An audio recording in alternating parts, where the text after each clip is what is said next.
Hey everybody, welcome back to Terminus, the Royal Crown Cola of extreme metal podcasts. I am the death metal guy, aka lyrical themes, nihilism, Furbies, spiritual transcendence. And I am the black metal guy, aka Blood Moon Defibrillator. That's a new Game Plus item in Bloodborne, right?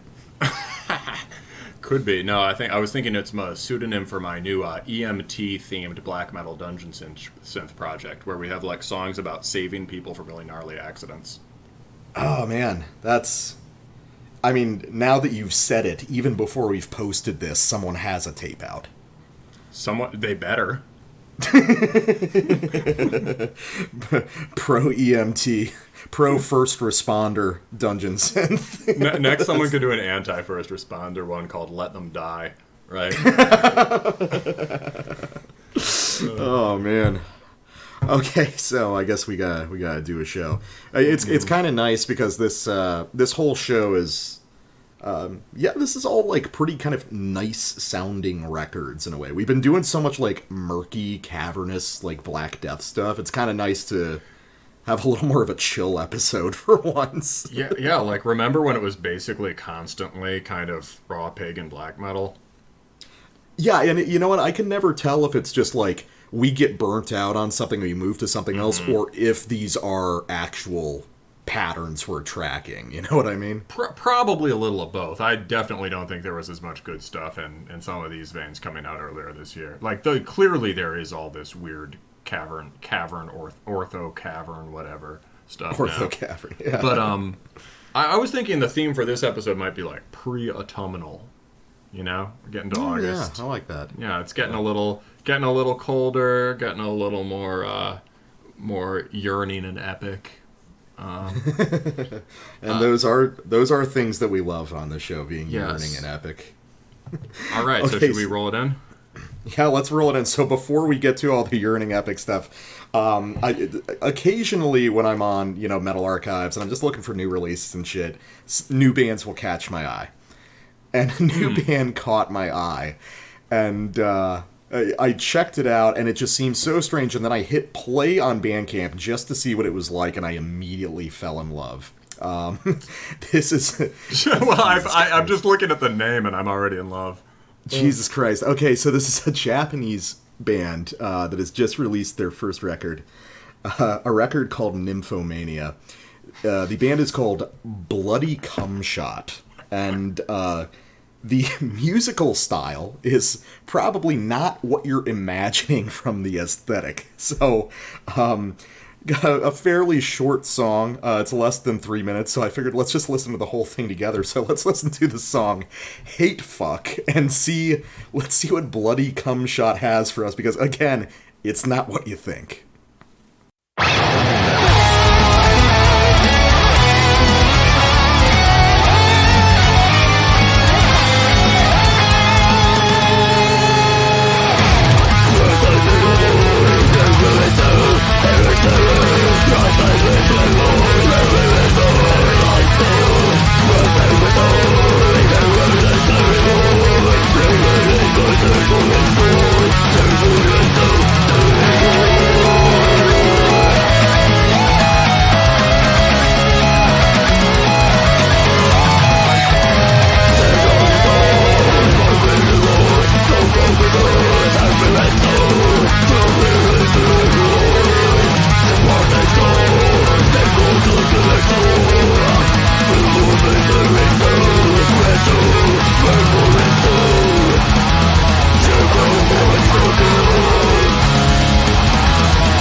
Oh man, that is more fun than I've had in a long time. Yeah, that's pretty fun. I have to read the Bandcamp description real quick. Oh yeah. Described on Bandcamp. Immoral, extreme melodic death metal project Bloody Cumshot based on melodic death thrash, Swedish death metal style. Burning orgasm metal with a hot and catchy lead guitar that pierces the brain with a roaring riff that no longer requires lyrics. Oh, I mean, that's fair. This is burning orgasm metal, I would say. The previous track is called Menstrual Chocolatier. I love the discordance between the aesthetic and the titles and the music. I love how the music is like a Children of Bodom record played at double speed. It's so fun. Why can't you have lyrics like this with, well, you know, like, they're not exactly gore lyrics, right? Yeah, they're just kind of it's like Cradle of Filth cranked a little more death metal, right? Yeah. A little more American. These don't really read like Japanese. Like, it sounds like it's written by like a angry dude from New Jersey. I can see that. Yeah.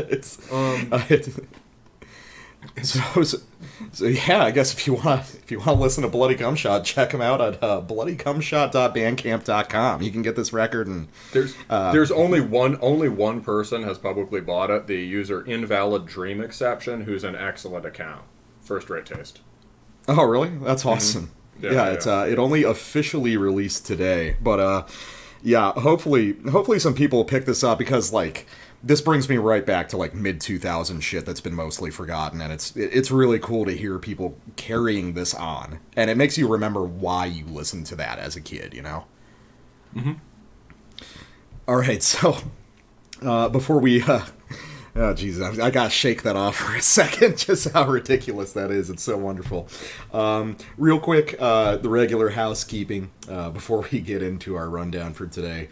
Social media. Follow us on, or follow me, rather, on Facebook at Terminus Podcast, or follow the Black Metal Guy on Instagram at Terminus Extreme Metal.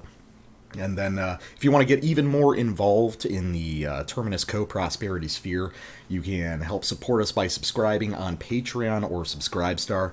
$3 and up gets you access to the Terminus Prime bonus episodes, and $5 and up gets you access to the Terminus Black Circle, our private Discord server where we discuss topics like, are the Lebanese really more sensitive than other people in surrounding countries, and how I would have sex with Gene Hoglan. You haven't been on it a bit. These are actual research. No, I was just going to say, not based on the Lebanese guys I know. Exactly. Nor the Testament of Damar. Yeah, you know, things change, people change. Depends how you define sensitive. Yeah. All right, so Black Metal Guy, you got the first half of the show. What are we looking at? All right, so we're starting off with some majestic, stomping heathen black metal from Caverne. This is La Fin de tous les chants, the end of all the songs, or something like that, I assume. This is on Résilience, and it is pretty damn good. Yeah, it certainly is. Next up is the split between Terminus Bros, Moulderyawn, and Robes of Snow. This is When the Last Forest Has Died, and it is out on Old Mill. One of the first labels that we sort of found on this show and have promoted since the beginning, and you know, Reese from Old Mill has been real cool about standing by the show. And Moulderyawn we reviewed last summer, right? Did we ever do Robes of Snow? No, we never did Robes of Snow. Yeah. We talked about them a little bit, and you talked with Reese about them on your it was on the Reese. Yeah, we featured some on the interview, the Old Mill. Oh, interview. Yeah. So basically, like, these guys are, they've been in the Terminus Co-Prosperity Sphere for a long time. And I'm going to do an interview with them for this release also soon. But it's just, they're both doing, let's say, very foresty black metal. Extremely. Yeah, and like sort of, I think both of them in different ways would be what the bands on the atmospheric black metal channel think they sound like. Exactly. We gotta stop slamming atmo black people at one point, but we'll do that when we get tired of it, which will not be. We'll do that when they stop. All right, now getting to my side of the show. First record of my side of the night is going to be the debut record by Gautama Buddha with Rebirth Part 1. This is an independent release from an Indian project, although we will talk about that when we get to it. Kind of post-black metal, a little bit punky, a little bit raw tape black, but I saw a ton of people bought it on Bandcamp, so why not check it out and talk about it. And then closing out the night, we try to stay pretty contemporary, and this record is actually from much earlier this year, but no one told us about it, and we were like, this was a good find, dude. Yeah, we got to bring it back. Well, I mean, it's outside the wheelhouse, so, well, not ours, but of the show. We have the new record by Swarrrm with 3 R's, titled I Dreamed, out on Long Legs, Long Arms Records. For those who aren't familiar, Swarrrm is a Japanese band of some kind of nature, and we'll talk about what kind of music it is, but this is definitely on the very fringes of the kind of content we usually cover, but we still think that it'll have a lot to offer. Well, let's just say, just so they know, it's extremely unhinged music with a lot of blast beats. Yeah, and then we'll get deeper into what that might mean when we get to that section. All right, and we are getting things off to a thunderous start with Caverne's La Fin de... Sorry, wind up for French. La Fin de tous les chants, the end of all the songs, on Résilience. And so this band, Caverne, has been around for a while and is an important band in terms of influence. I think for a long time was better known to the people in the bands than the people, the people around the scene. But I think now that's maybe not so much the case anymore. Caverne shares its one member with Necropole, which is the sort of the more live multiple members outfit, which is has become more popular, I think. More sort of straight ahead blasting melodic sort of triumphant melodic black metal, and then also there's a couple guys from that circle, or one guy from that circle and someone else are now doing a project called Cenotaph that is more, I guess, basically poppy, like very more polished and poppy, but has the same kind of similar kind of musical DNA. And that was quite popular last year. So it's been important cluster of bands. It's in this group of bands that were formative for the turn towards, whether you want to call it the more raw and melodic side, or the more triumphant, or the more sort of solar turn in black metal.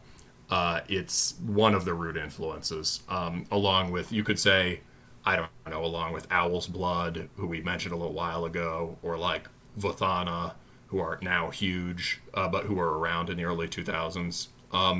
This is, Caverne came out in around like the early 20-teens. And that was a good bit ahead of the nowadays sound. And back then he was already doing stuff that helped establish that, but was drawing from a much deeper well musically and remains a cut above most of the stuff it's influenced. As far as really good stuff it has directly influenced. First, this sort of worldwide trend towards this kind of stuff, just like heroic sounding black metal that's either pagan or raw medieval or whatever, right? On the other side, and a specific subset of that is the outlaw rock stuff. Like, you've mentioned that some of it sounds French, and the French stuff that it really sounds like is Caverne. Yeah, I can definitely see that. Right, because Caverne moves pretty stompy mid-tempo, raw, jangly, relatively clean tones. Yeah, so House of First Light was influenced by Caverne for sure, and Makwahuitl. And I would guess something like Mortem is also kind of in this vein. Imagine just like a much more like, like a powerlifting version of this with like, axis of advanced drums, right? Well, this is pretty powerlifting too. That's true. Okay, what I mean is, yeah, and so is Makwahuitl, dude, is literally a power lift. I mean, I guess everyone except me now is a power lifter. We're keeping it real for the remaining keeping it real. The remaining soft bodies in black metal. But yeah, so the so yeah, no, Mortem just has that really burly guitar tone is all I mean. But yeah, so yeah, this is a, like, as far as where this comes from, right? People say it's French, it sounds epic, highly melodic, influential in the nowadays sound. You might think, oh, well, it probably sounds like Seigneur Voland. And it doesn't, does it? No, it does not at all, actually. It's surprising how it shares so much DNA in terms of, like, technique, but the result out the other end is completely different. Yeah, you can hear, Hero Lauren and shit, and, like, probably, like, assume, like, those early Toke records probably, right, would be an influence here. Yeah, absolutely. That all the French love, right? Yeah, those are definitely influences I detected. Like, Hero Lauren was a big one, Toke also, but also, like, kind of pared down. Like, deliberately not as kind of wild and complex, a little more stately. Yes, without the flamboyance that is usually a hallmark of the French, right? Necropole partakes of that a bit more, but is still pretty straight ahead and blasty. So, yeah, this is, I would say that in terms of the mood, I would file this under sort of, Frankish-sounding French BM, right? More of a German or Teutonic mood, like kind of like Autarky, who we reviewed a while ago, right? So as opposed to maybe, I don't know, a more Gallic sound, right? Like I mean, not that mutilation sounds like it was made by the Gauls, right? But it sounds very, very French, like Paris French, right? Yeah. And whereas, yeah, so like in terms of the influences, right? I would say that Odal, who we reviewed a little while ago, is probably a big influence here. And, you mentioned another band that's important for this kind of driving, stompy, jangly format. Oh, yeah, well, Bilskirnir. I mean, I think Bilskirnir is a huge part of the DNA here. Because you can basically see this record as being composed of two essential modes, which is stompy kind of Bilskirnir stuff, and I think very like a real concentrated appreciation for what Burzum actually sounded like. Yeah, and the most and the best parts of it, I think. Well, yeah, because we always talk on the show about how people imitating Burzum usually imitate like a simulacrum of Burzum rather than the actual thing. But no, this actually sounds like the self-titled Burzum record a lot. And then, contrasting with those kind of slower, stomping, loping parts, you've got the blast-oriented stuff, which is more melodic, and it's epic, it's melodic, there's a ton of, emotion to it, but you're not going to confuse it for anything on, like, Antic. Yeah.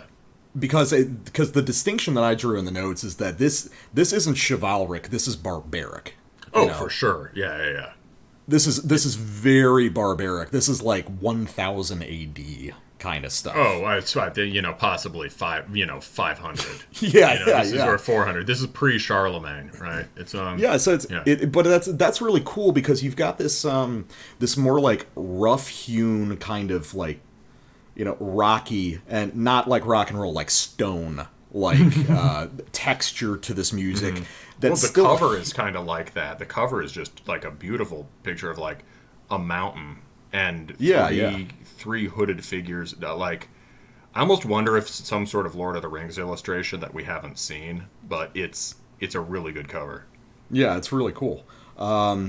But yeah, so I like the idea of, it's gesturing towards this this more barbaric, more primeval style of black metal, but it's still very French. But the kind of French melodies you're hearing on this record are almost like primitive sketches of what kind of nowadays very florid French black metal sounds like. It sounds like I like that. Yeah. Yeah, it sounds like the earliest roots of those elaborated on in a different way. Oh, and instead of Frankish, I maybe should have said Norman, because that's where this project was originally from. Oh, yeah, that's fair. I just looked it up. Yeah. But keep going. Well, obviously we both really like this. This is really cool.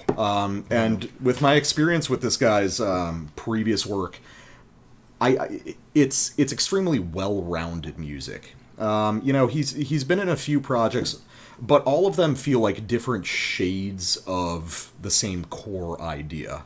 And I'm not super familiar with like earlier Caverne stuff, but I guess the idea of this, at least to me, is the barbaric origins rather than the sort of like chivalric recent past. And I think that's a cool idea that should be explored more.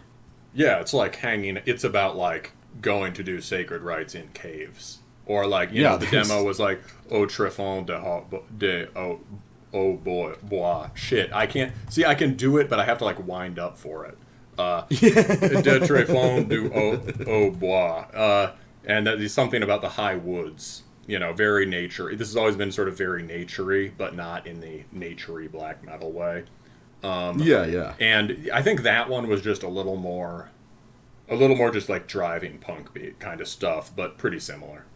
Yeah. It's got this like almost Iron Age quality to it. That's extremely cool. Yeah, it's pretty strictly analogous to like some of the more gorked pagan Norwegian stuff like Hades or or like the Polish stuff, right? Graveland. Yeah, definitely. Well, let me play a sample. So right off the first track, premier chant La Proie pour l'ombre, something like that. Premier chant La Proie pour l'ombre. Oh, premier. Okay, yeah. I don't know. Yeah. Every time I try to pronounce French stuff, I feel like I feel like if I try to pronounce it the way I'm thinking of it, that would just be like a stereotypical French accent, and then you correct me, and it's like, oh, that was the correct way. This is what I've heard, is it's actually supposed to sound more stereotypical. Premier chant, Yeah, le premier chant. Yeah, I just feel like such a fucking asshole when I do that. Yeah. Well, you are an asshole. Well, yeah. So, okay, so here's a good kind of typical sample of what this record sounds like. And you're going to hear both of the main halves of this sound. So you're going to hear this really kind of rough-hewn early Burzum stuff, and then you're going to hear one of the more like triumphant tremolo riffs sandwiched between these kind of stompy, like Oi-inspired sections. So this will give you a good idea of what the majority of this record is going to sound like, and it's killer. So let's try it out.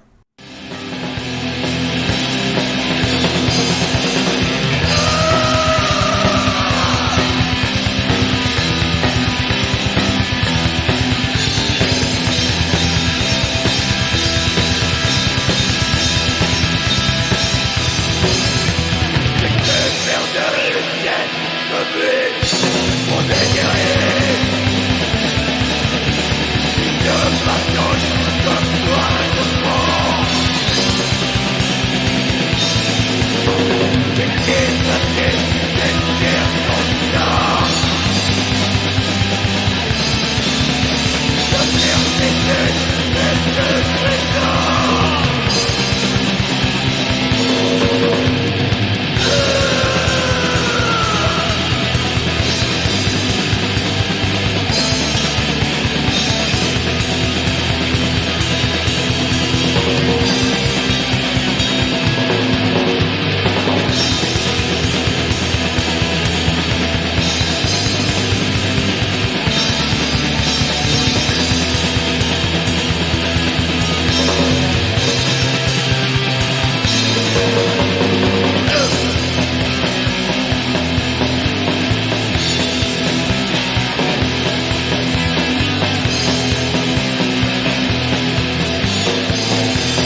So the thing that's interesting is like going back to that idea of like actually understanding Burzum, which feels like something that's really only happened over the past few years of people actually accessing what old Burzum is about.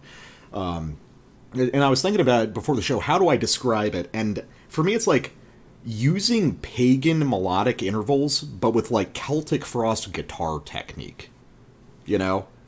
And there's some Celtic Frost gnarly dissonance in there too.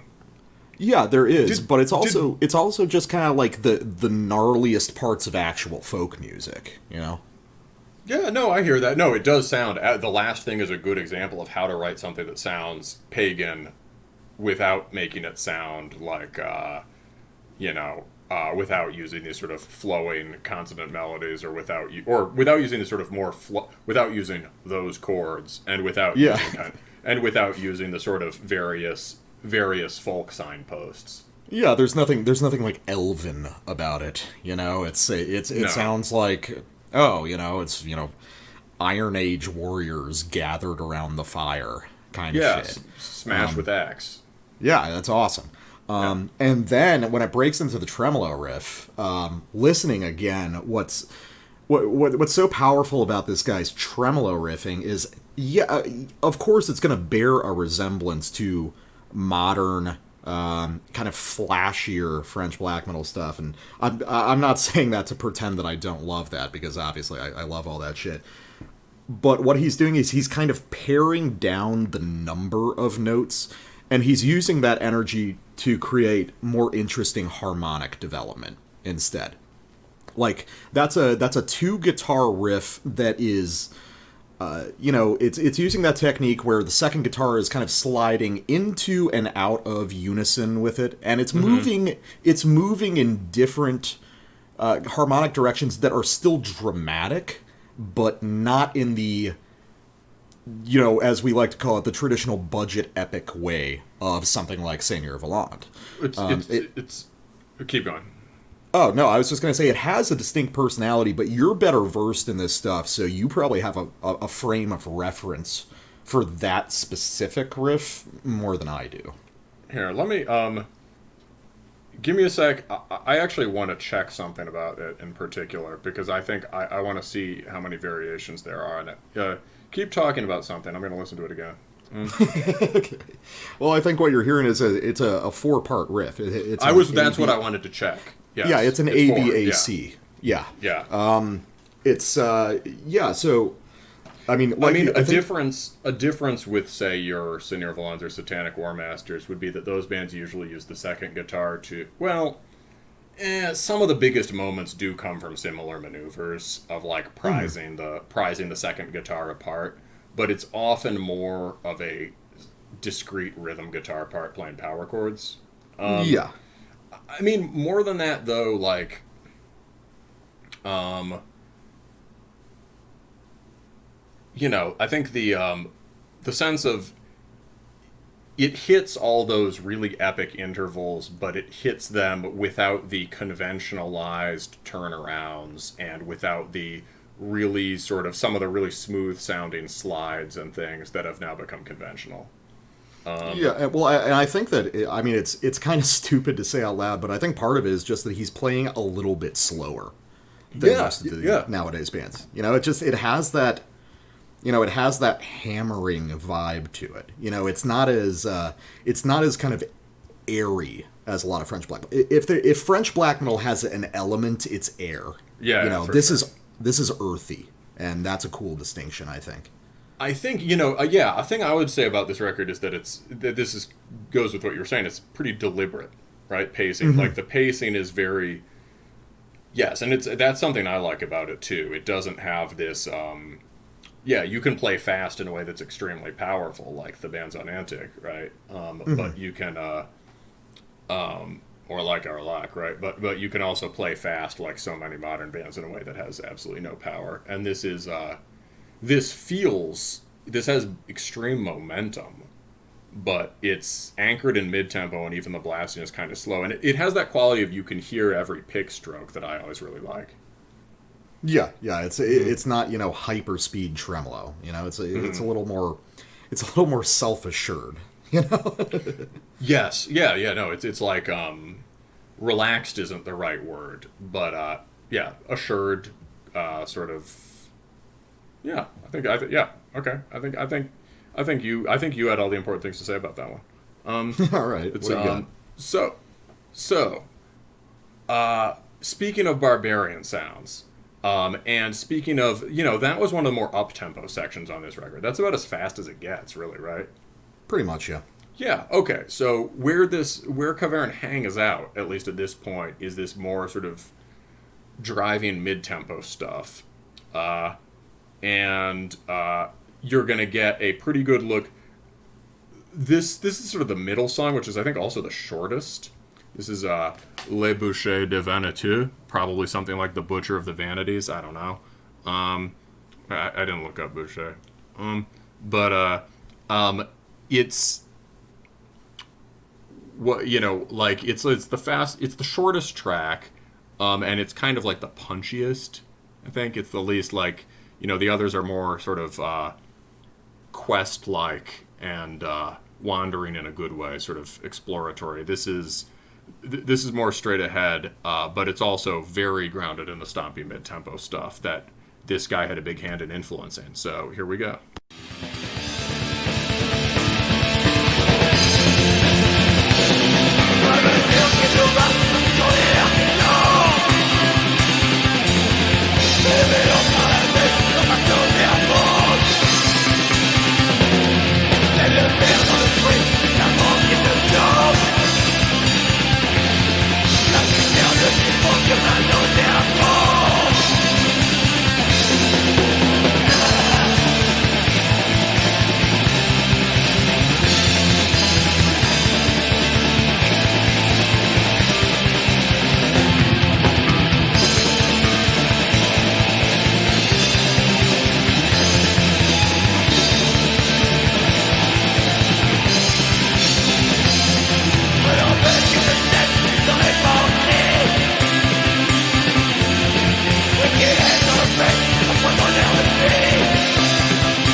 Alright, that was just a bit over a minute with 3 really good riffs. Mm-hmm. Yeah, so in terms of other core influences, right? What we get there is the Capricornus beat, right? The Graveland beat, right?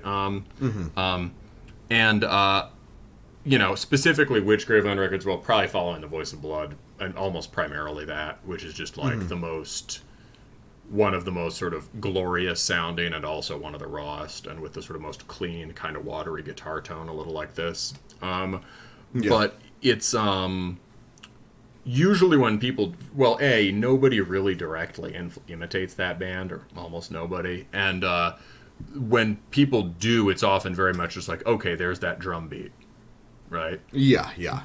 But that's the like secret handshake for. But you remember, yeah, exactly. Yeah, no, it's true, and fair enough, right? That is the signature thing. But there are blast beats on that record.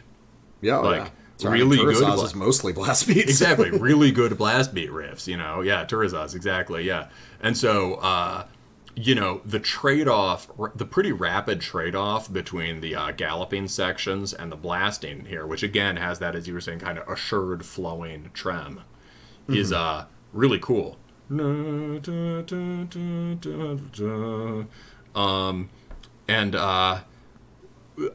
the way he's playing doing the Capricornus thing is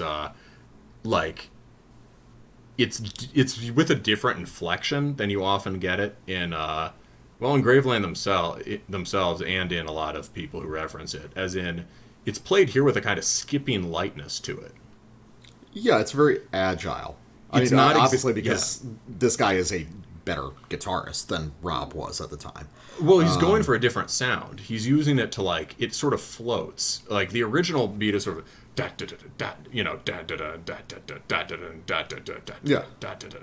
right? It has this sort of like heavy hammering sound, like very like downbeat emphasizing and very kind of Yeah, this has more of that waltz quality of that doom dunk dunk doom dunk dunk, you know. Yeah, it's just slightly different inflections in it, and it feels like it's gliding very fast. Whereas even when you drive the other beat really fast, it sounds like galloping heavily on a horse, and you've got a spear and you're chasing dudes down, or it sounds like you're sort of moving methodically through a medieval battlefield, right? Like one of the most, but like this beat is like very that is a part. This part does sound airy, but not in the typical feather light big flourishes feather light way. Yeah, there's more like mountain wind. Right? Well, something I was noticing, especially on that sample, is, you know, when we first started talking about it, I said that, you know, this record has a lot of sort of nowadays ideas stripped down to the origin, but listening to a sample like that, or even mine, I'm starting to realize it's not really that stripped down. It's just there's less attention deliberately drawn to the flourishes. Like in that section, in the final riff, there's this wonderful octave drop from the bass. Which is great. There's some little guitar flourishes that are not repeated across the riffs, and there's also just some interesting drum things like that jangly little hi-hat fill at the very end of this sample. So there are these little ideas dotted all over the place, but in a lot of like the really intense, more technical side of modern French black metal, a lot of attention would be drawn to those things. Like, there would be a big concern about making sure the audience can hear all of them. Here, it feels like this guy is content to just do it for himself, and if you hear it and appreciate it, good for you, but if not, doesn't really bother him. You know, you can listen to it as an album of riff to riff if you want to. Yeah, a thing that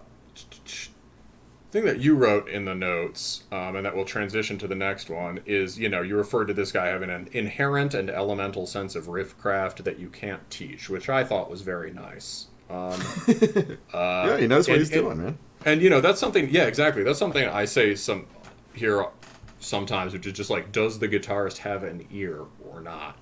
Mm-hmm. And that ear can come from listening to various relevant styles, right? You know, if you're playing a certain kind of straight-ahead grinding second wave, it probably helps to really have an ear for Rain and Blood and Celtic Frost, right? Yeah. If it, like... But, like, in this style, right, it's like, really, do you listen to folk music? Do you listen to classical music? Do you really pay attention to some of the formative records in these genres? And, like, just, do you have an instinctive sense for melody, right?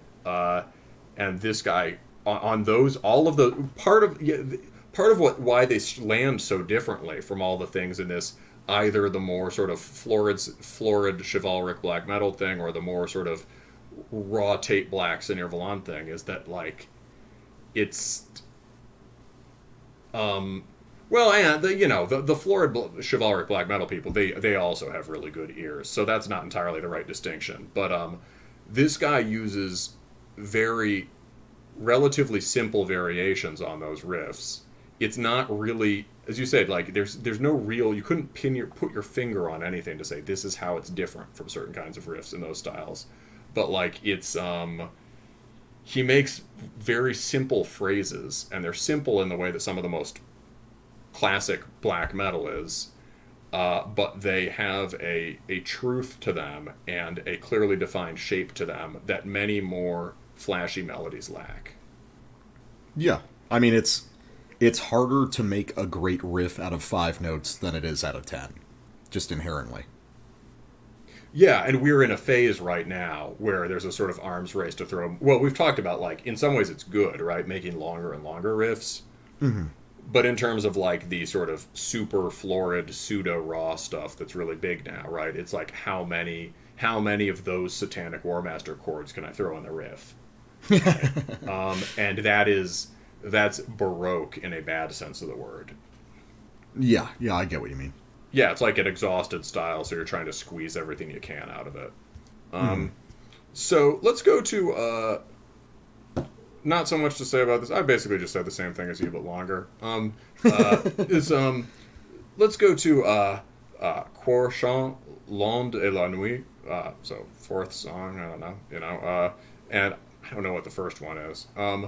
L'onde, but death metal guy. We've just talked about the melodies and the song structures and stuff. Now it's time for the same riff over and over again. As is tradition. Let's enjoy.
Yeah, that was basically a solo at the end.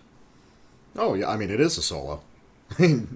Just because it's not, super fast or kind of ripping Kerry King stuff. I mean, it's still a solo. Yeah, fair. I like I like the kind of inverted technique there. I mean, a lot of the time you'd hear kind of the rhythm section stick on something and then you're kind of vamping with the lead guitar. Mm-hmm. But in this case, it's reversed. The kind of lead guitar is holding everything down and then he's vamping underneath with everything else, which is a really simple technique, but one that I've never really thought about. And it produces a really interesting effect. It's, the leads are also like, well, there's an example of that sort of intuitive sense for what a melody is and how it works, right? Mm-hmm. Like, do, do, do, do, do, do. I mean, like, that's the basis for the whole riff, right? Do, do, do. Yeah. And, like, that's the basis for how many riffs, right? Yeah. But it's all in the pacing and sequencing of it, all in the shifting of the roots after that. And all in those, he throws in, like, his kinds of embellishments are these things that aren't so much, like, flourishes as, like, little trills, like, sort of the way that, like, I don't know, like an Irish folk singer will decorate a melody. Turns, I think they're called, or something. I can't remember. But there's, just those, he'll just do those little tripleted parts, right? Yeah. And, very deliberate pacing, very driving. That part is cool because, the lead is very light, but that is the heaviest part on the record to me. No, I get that. It is, it's everything that this record is about in a concentrated dose. Yeah, it's extremely driving. Yeah, the subtle variations are really cool.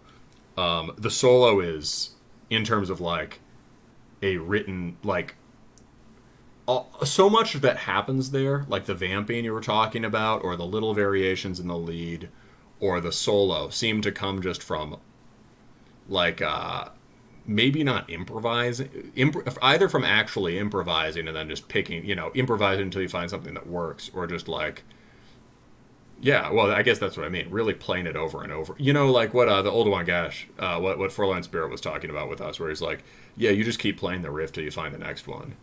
Yeah. Well, I think, another part of it to me is one of the impressive things about this record is that it sounds like a full band.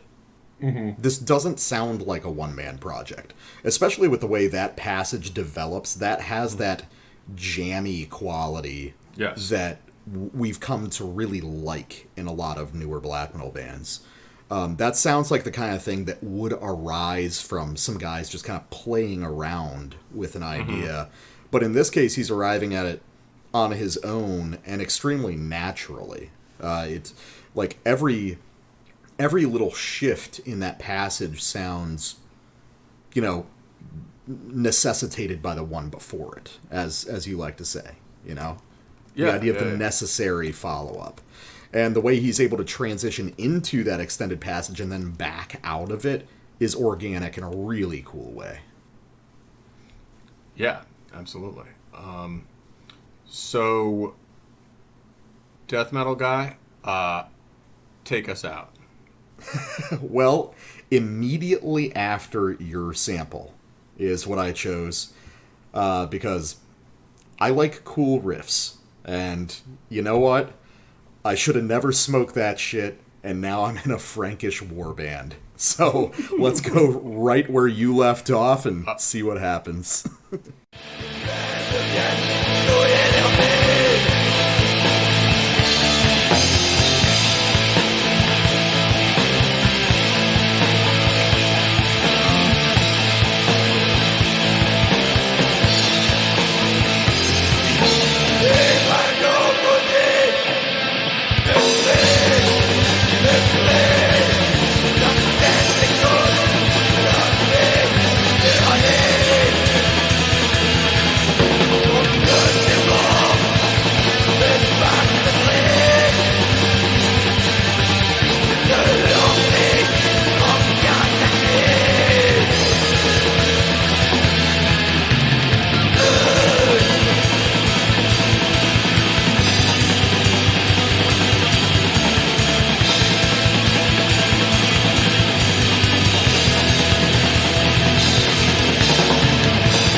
I think you're the person who pointed it out first, and ever since you did, I can't unhear it. But it's also frustrating because I can never put my finger on it and specify what it is, but in all of this stuff that reaches back towards the earlier phases in the 90s of French black metal, I hear Infernus from Gorgoroth in it. There's something about the phrasing of these really melodic riffs that takes me right back to like Antichrist era Gorgoroth, the most melodic moments on that record. And, Infernus's guitar style is so hard to pick apart. Like, what makes it special? But I think this guy has it. It's really that first main blasting riff, right? Da, da, da, da, da, da, Yeah. Like, immediately it's like, I am 17 and I'm listening to Antichrist again, Yeah, that turnaround at the end is like a Gorgoth thing that then gets very, very French, right? Like, that's the little turnaround at that end of the riff is the only time it sounds like those chords on the whole record. But, dun, dun, dun, dun, dun. But it's totally, it's a fucking sick riff. Oh yeah, it's awesome. That's a series of like 3 amazing tremolo riffs. And it's so interesting that it feels like the French are some of the only people in black metal that really carried Gorgoroth on in a big way. That's a good point, and I think people have forgotten that. Yeah, and you're right that, like, for this one especially, it is those first 2. Gorgoroth, there's the sort of deliberate quality in the picking there as well, right? Mm-hmm. Yeah. There's nothing really, like, hurried about Katharina's Bortgang or whatever, right? Mm-hmm.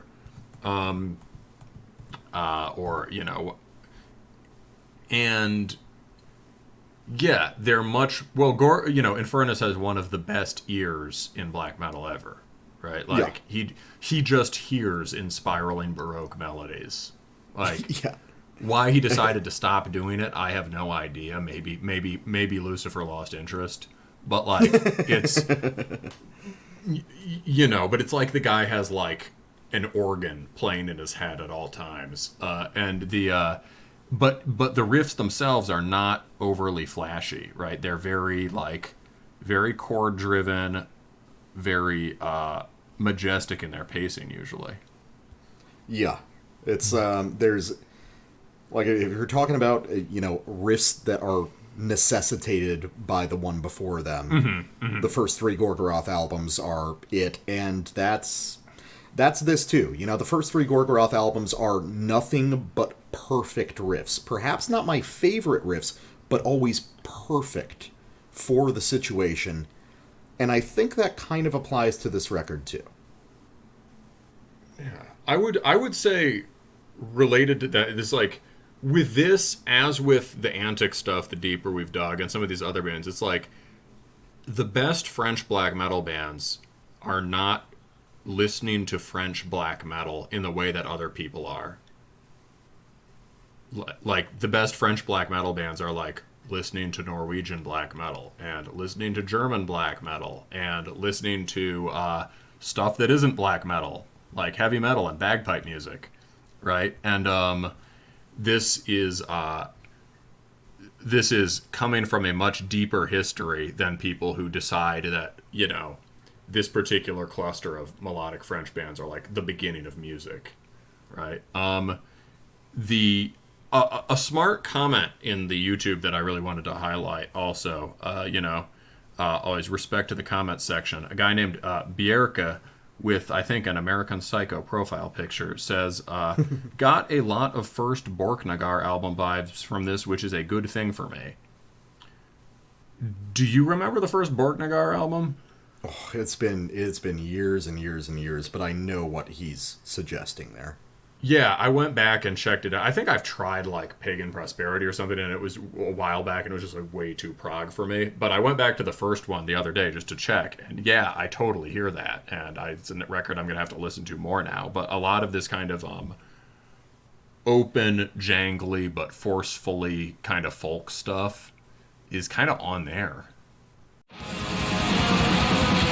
This is a little one Gash, and you're listening to Terminus.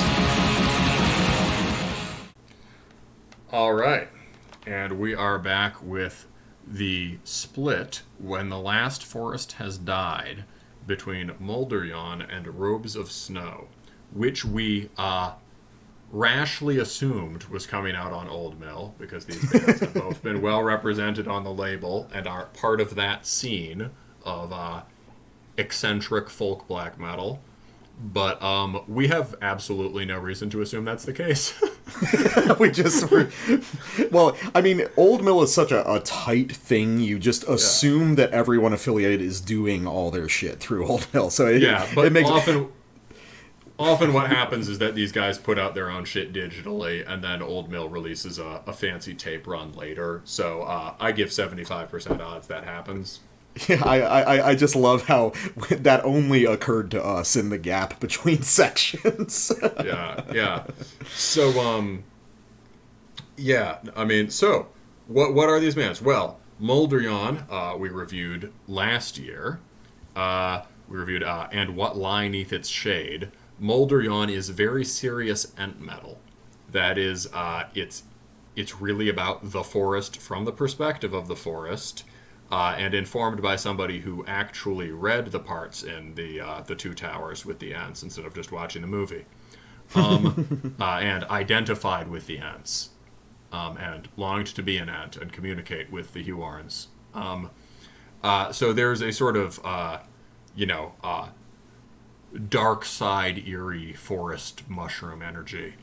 And Robes of Snow is like pretty interesting. It's this super prolific, also a solo guy, but super prolific, and he's also a skilled kind of Americana and folk musician, like in his own right. There's also there's hammered dulcimer and like authentic finger-picked acoustic playing on his stuff, and the folk elements on it don't sound so much like actual European folk or like neo-folk type stuff as like often kind of vaguely bluegrassy American stuff, or even more modern kind of Americana music. Yeah. And so it's an interesting, but the black metal sensibility is generally just sort of, I don't know, foresty black metal, where you can tell that stuff like Druid and Horn and whatever are reference points, right? Yes. So, split between these two is a pretty natural idea, and fitting for the turn of the year towards the fall. And both of these, I think there's been a little development in Moulderyawn's sound for sure. Oh yeah, this is very, very different from what we heard last year.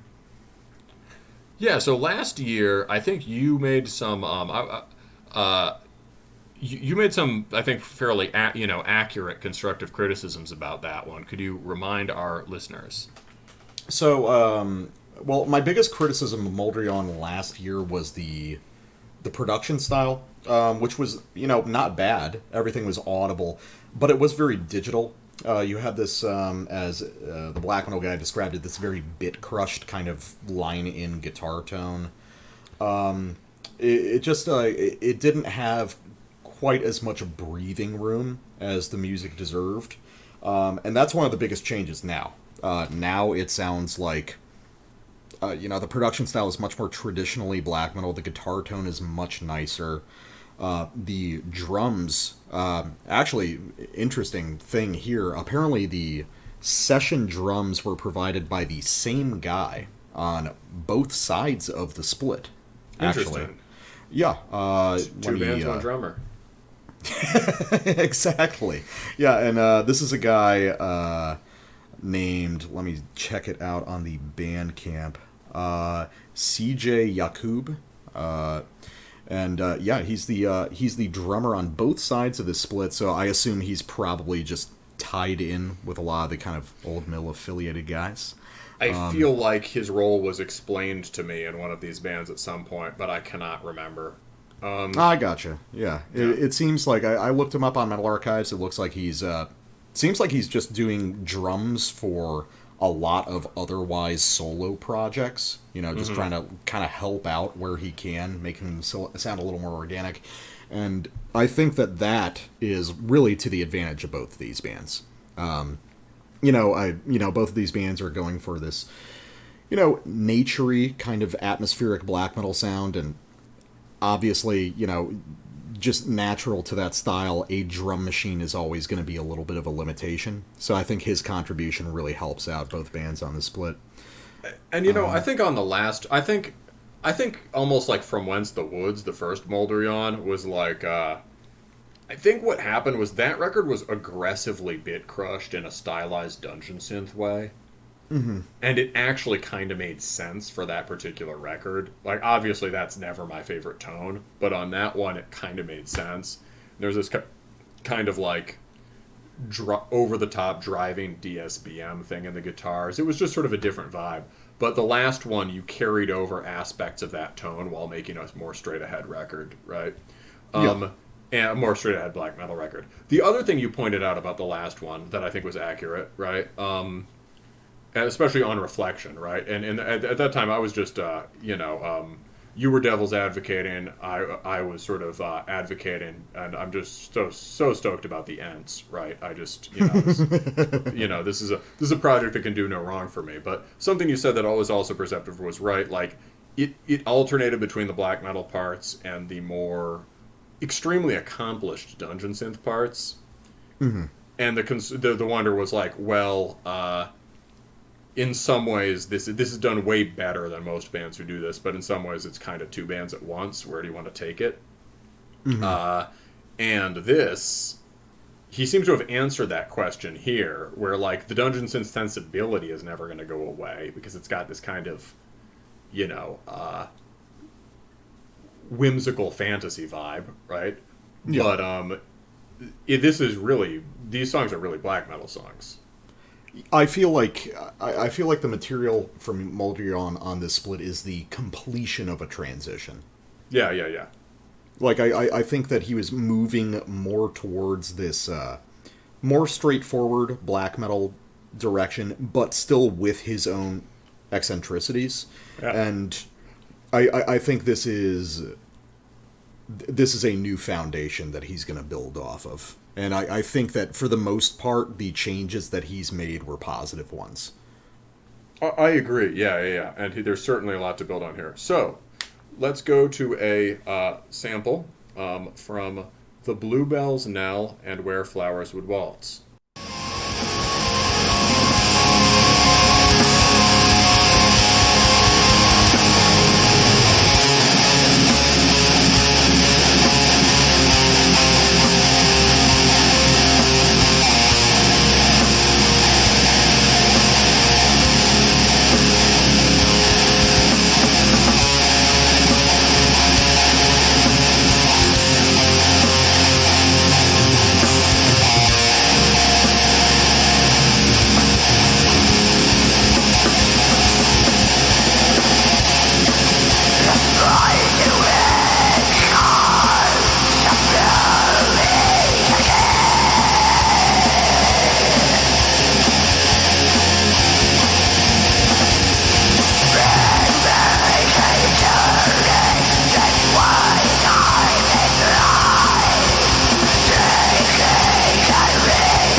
Pretty intense.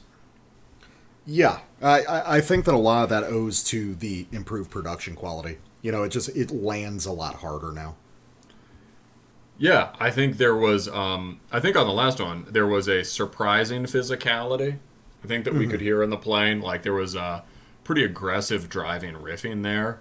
But yes, the guitar tone was not doing it. And here, interplay with the live drum. Was there the live drummer on the last one?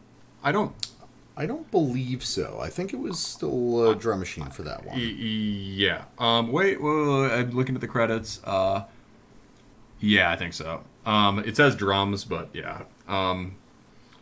It says there are drum. It says it credits just Aldershot with vocals, guitar, keys, drums, bass. I don't know. But here definitely the drumming. There is guitar drum interplay that allows that physical side of his playing, which is unusual in music that gets put under this heading.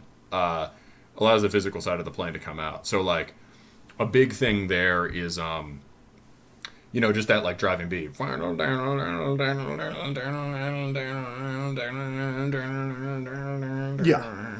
Yeah. So what that is drawing from is like Droog when they really dig in. Some of the mid-tempo stuff. Even like later Droog. Also probably Catatonia. Catatonia, I think there's a DSBM streak. That's what I was gonna say. Yeah. Or I wasn't gonna. Go ahead. Go. Oh no, I was just gonna say because I think that in particular I heard a specific like "Thy Light" quote off of one of the earlier Thy Light records, somewhere on that first track. I think it's before your sample, like a little arpeggiated piece that I think is a little tribute to them. It sounds a little like Cold World too, right? Oh yeah, I can definitely feel the Cold World vibe. Tortured by solitude. What a sad song! Oh my gosh. The DSBM band that everyone picked up on that actually deserved it. Yeah, man. I think I really only know them from one song, but that song is like, oh man, that's a sad one. But yeah. So this has it has that sort of driving, aggressive, depressive feel, and this format really allows him to. Well, I mean, this is a common thread with the Caverne, right? There's something jammy here. Yeah. Also in a context where you wouldn't expect it. Like that last build, he just starts wailing on lead, and not in the sort of elegantly sculpted melodic solo way that you got on the Caverne, but like he just starts wailing. It's kind of almost a screamo thing. He's just going for it. Just and what? Well, I was going to say I think that I think that some of the idiosyncrasies we're hearing compared to Moulderyawn's other stuff is. I think on this split, and this is the way that it should be on splits, both bands are leaning into each other a little bit. Oh, yes. This is a thing that I was... although normally I think Moulderyawn is more intense than Rubs of Snow. Rubs of Snow has some fast blasting, but they are certainly leaning into each other here. It's a highly collaborative split, and we'll talk more about that when we do the interview. But yeah, these guys are buds. Definitely. And but yeah, okay. So I think that I think basically the new format is bringing out things in his guitar playing. Basically, this sort of just his willingness to dig into these driving parts and the sort of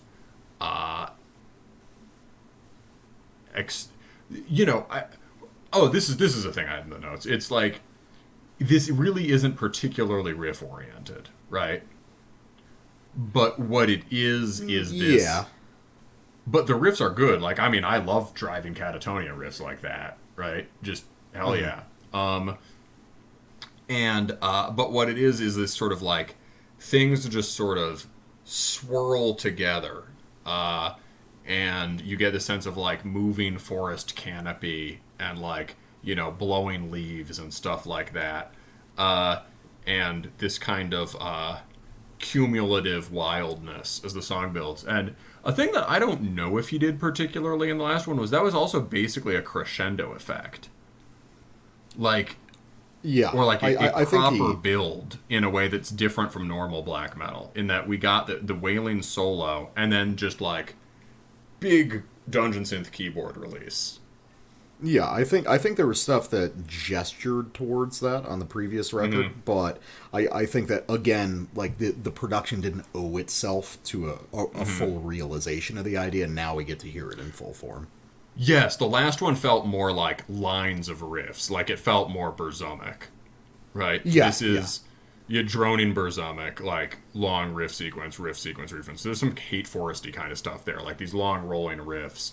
Here it is very like swell, ebb, sway, flow in a way that I find very, very cool and very fitting for the subject matter. Yeah, I gotcha. So, like you were saying, this is not necessarily like riff-oriented music, but I think there's a big step up on the general riffing on this record compared to In What Lie 'Neath Its Shade. And I think a lot of that has to do with just embracing... It felt like earlier Moulderyawn stuff was sort of keyboard-based in a way. Mm-hmm. Like, it felt like everything there was a gravity well around these big kind of dungeon synthy keyboard lines. And now things are a little bit evened out. The keyboards chime in, they slip away periodically, but now I think the general riffing quality is a lot higher, and I think that has to do with just embracing some more traditional black metal ideas. So I took a section off of Green Magic Fading, and you're going to hear just a lot more movement in the riffs than you did here on And What Lie 'Neath Its Shade. So you're going to have some kind of folky stuff like Vindir. You're going to hear more of what I think of as Moulderyawn's kind of guitar foundation, which is something kind of like Marble Bog that we talked about last time. Oh, yeah. And then you're also going to hear some kind of gnarlier second wave stuff. So, yeah, we'll check this one out, and you'll just hear a lot of activity. Just a lot of things happening much faster than they used to.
So yeah, that's like a solid 4 riffs in like under 2 minutes, or which is just a much faster rate of activity than you typically heard from this band. So yeah, like you were saying, this is not necessarily riff-focused music. It's more of an ensemble cast, but I think the increased emphasis on the guitar, everything not quite getting into that gravity well around the keyboards, makes for something that's a lot more well-rounded. And I think maybe with a wider appeal, in a way. I think this can reach more people than previous Moulderyawn stuff did, just because there's a bit more traditional kind of heavy metal kicks to it.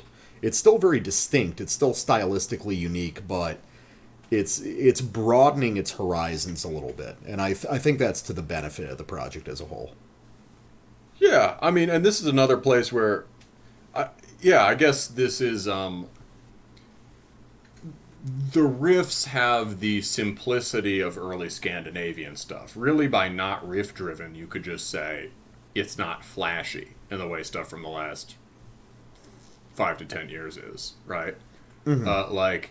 Those are all pretty just solid, cool, driving riffs, and what they are is templates, again, for his way of digging in on the guitar, which is not a thing that is done enough in black metal, right? Yeah. You know, some of those lines, there was a pretty sinister kind of emperor lead part there. And what I was thinking, what he's done with the keyboards to some degree is he's using them more like emperor. Obviously, we mean I can see that. Pre-anthems, maybe pre-Nightside Emperor, right? But like that, I was thinking that big climax on the Bluebell's Knell, right, on the last one I sampled, that using the keys as a climax in that way rather than an ambient interlude or this little hook thing coming in over a repeating riff. Mm-hmm. You know, that's like the I Am the Black Wizards thing. There's a much more defined, wax and wane to these songs. Yeah, and the key, they're not stop, start, they're wax and wane, and the keys are used in, even though he's keeping the sort of chiming fairy tones, the keys, I guess, are in the parts where they're out front in a more black metal way, I guess is what I'm saying. Yeah, I agree with that. Yeah. All right, so you got onto Robes of Snow, the Terminus debut review. Yeah, so I had not really heard previous Robes of Snow stuff, apart from little bits that you sampled in the interview with Reese last year. Mm-hmm. So it's interesting because this is operating off a core of kind of post-black metal, but executed in a very different way. Because I think that what this project is really infatuated with, apart from this kind of post-black style of execution, is a lot of late 90s and early 2000s kind of folk black metal. Because I'm hearing personally on this side a lot of Vindir and maybe some Ulver in its more polished moments on those first few records, as well as a streak of fairly well-defined kind of emo stuff, but I think it's woven into the black metal texture really well. Mm-hmm. Yeah. All right. So, what else would set this apart? I think there's a good. This seems more emphatically black metal than some of the Robes of Snow stuff I've heard before.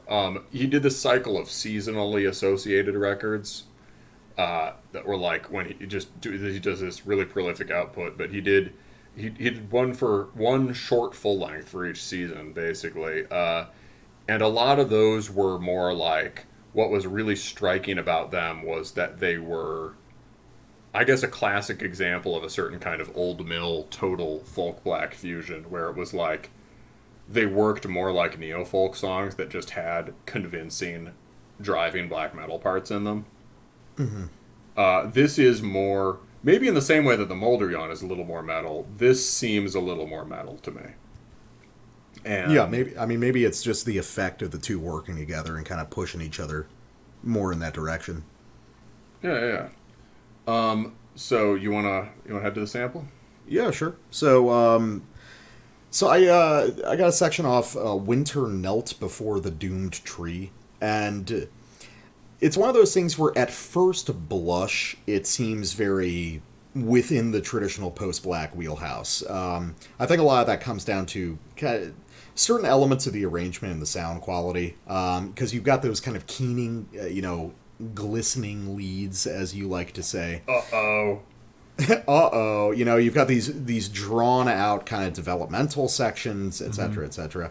But then if you take a step back and you just listen to it purely from a melodic standpoint, what you're hearing is a lot closer to, like I mentioned before, kind of late 90s, early 2000s folk black in the actual interval choices.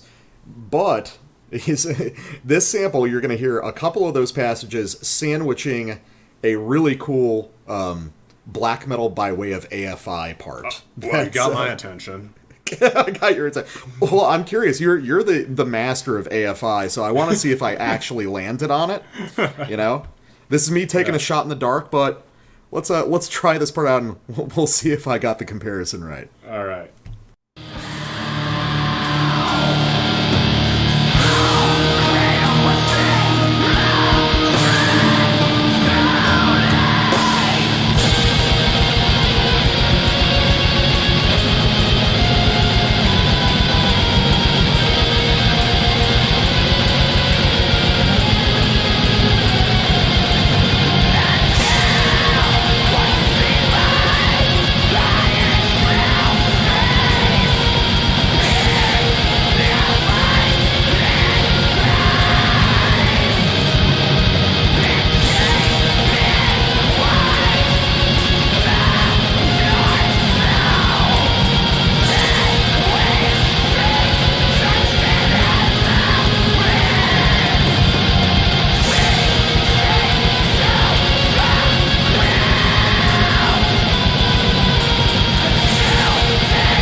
black metal guy / emo dad. Did I get it right? AFI is not an emo band. AFI was a gothic hardcore band before they sold out.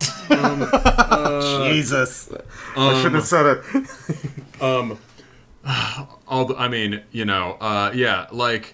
Yeah, it kind of does. I mean, it sounds like AFI insofar as they were, like, into The Cure and the Smiths. Like, the last one doctrinal difference I have with some AFI purists is that I think Sing the Sorrow is a great album. It's probably some stuff. That was right after they signed to a major label. I think there's some stuff on there that if I listened now probably wouldn't age so well, but hey, it was my first one. It's got some really unique songs. I mean, like the hit single "Girl's Not Grey" just sounds like a Smith song with like D beats. It got this kind of like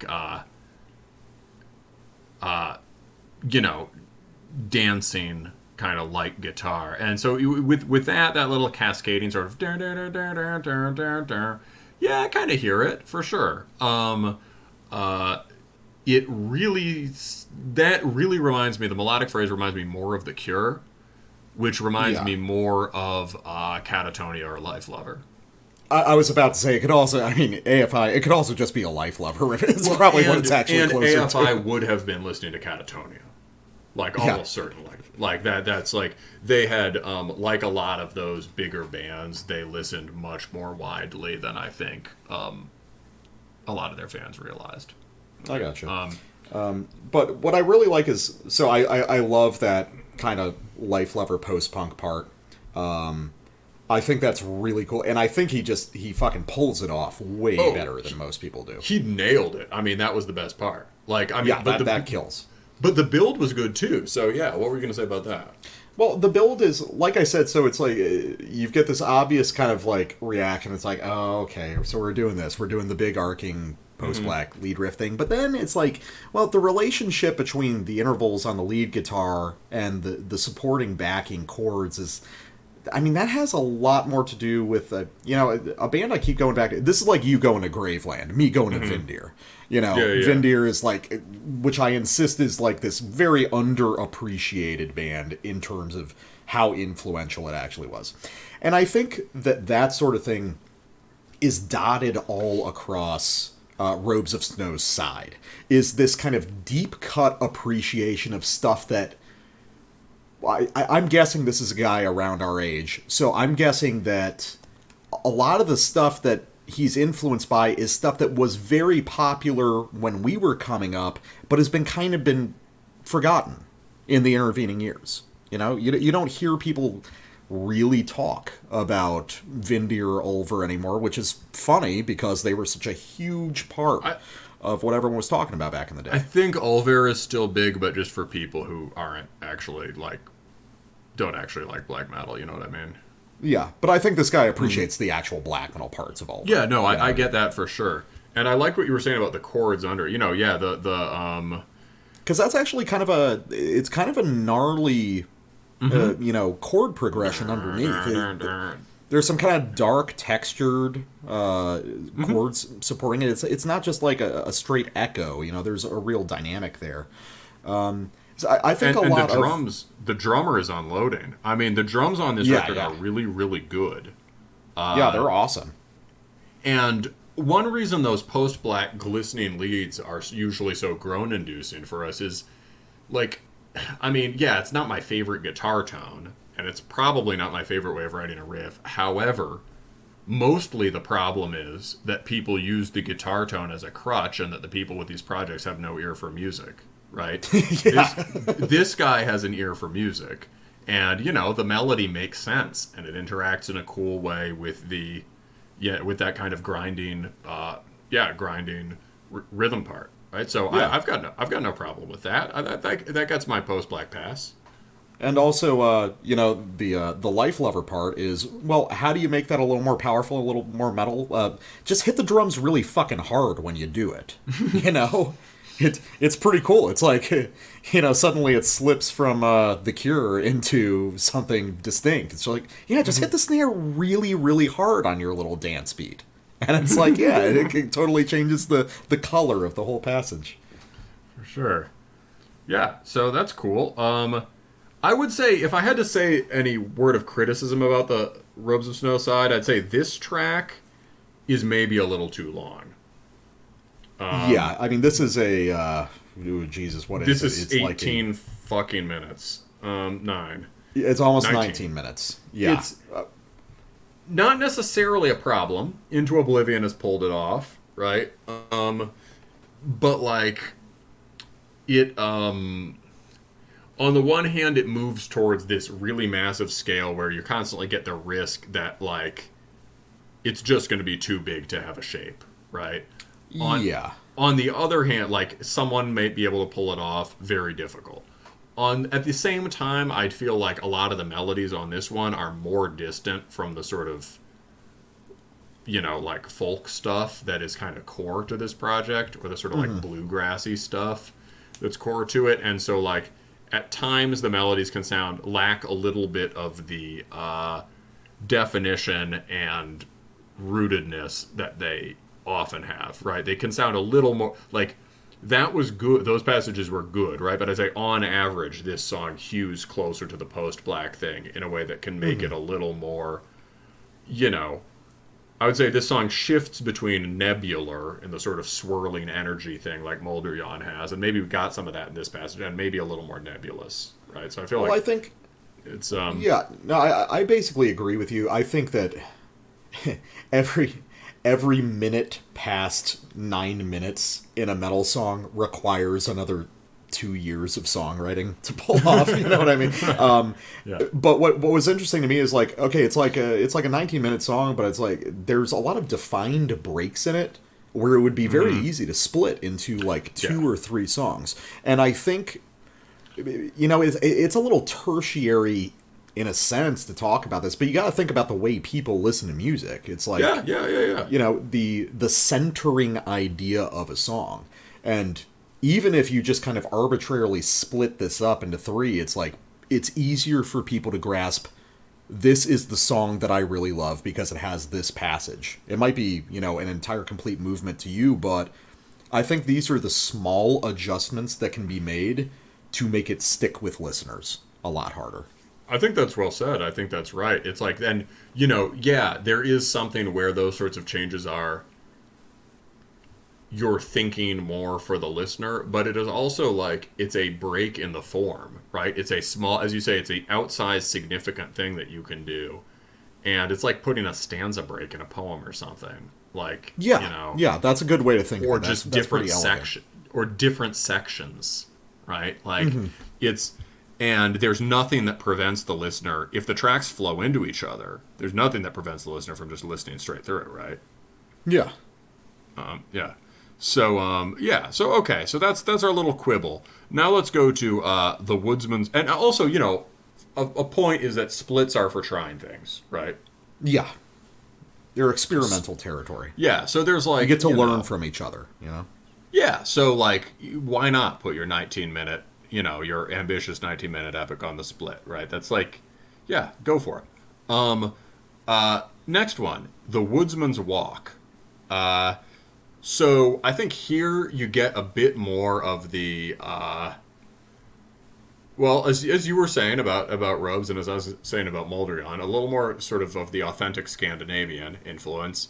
And also much more of the modern Americana stuff. Basically, the format for this song is basically a couple variations on this rather storming black metal theme that's voiced in a very unusual way, trading off against these different sections of modern Americana kind of stuff that, like, change each time. So it's like version 1 of theme, big opening up, version 2 of black metal theme, big opening up, and it's got some traces of the theme in it. Cool structure, and I think captures a lot of the specific things this band has to offer in a more, maybe, punchy black metalish form.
So wasn't it weird how he was doing that sort of darker melody? The dom dom dom dom dom dom dom dom dom dom dom dom dom dom dom dom. I can't even quite hum it. It was a very long melody. That kind of, going into the Mines of Moria thing.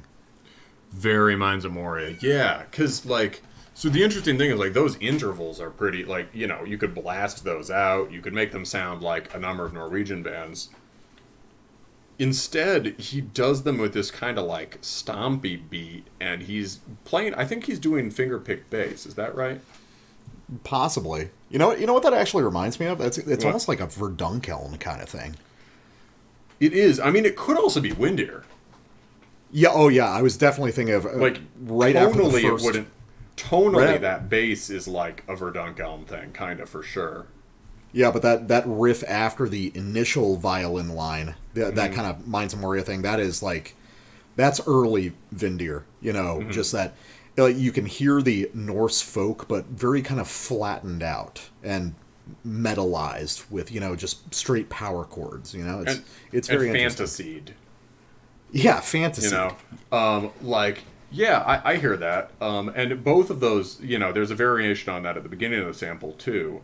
Similar stems for that melody. And it sort of, like, plunks along in a very folky way that I think makes you think Mines of Moria. It's like, you got to try to get the pony in there, right? And the pony can't fit, sadly.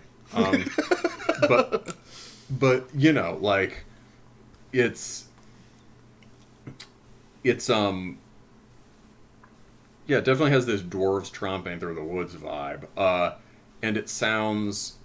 I'm pretty sure the bass is plucked. Like, Verdunkeln bass, I'm pretty sure is picked. Goth bass is usually picked. Mm-hmm. But, like, the resonant thunking of the bass surely has something in common with that. But, yeah, it's an interesting way of doing it. Like, melodies that other bands would do with blast beats, or maybe a more conventional stomping beat, right? It's different. And then those sort of like I really like the violin there, right? Oh yeah, the violin's wonderful. It's just wailing, and it doesn't really sound like traditional European folk. It doesn't really sound like neo-folk. It sounds like a big folky moment in a film soundtrack or in like good modern country. Yeah, I can see that. It's played like a fiddle in a way. It's just played like a fiddle, but kind of with a big Enya moment vibe. Yeah. It's just a looping phrase that periodically dissolves into a sort of fill pattern. It's almost like a very Moulderyawn kind of technique. This central.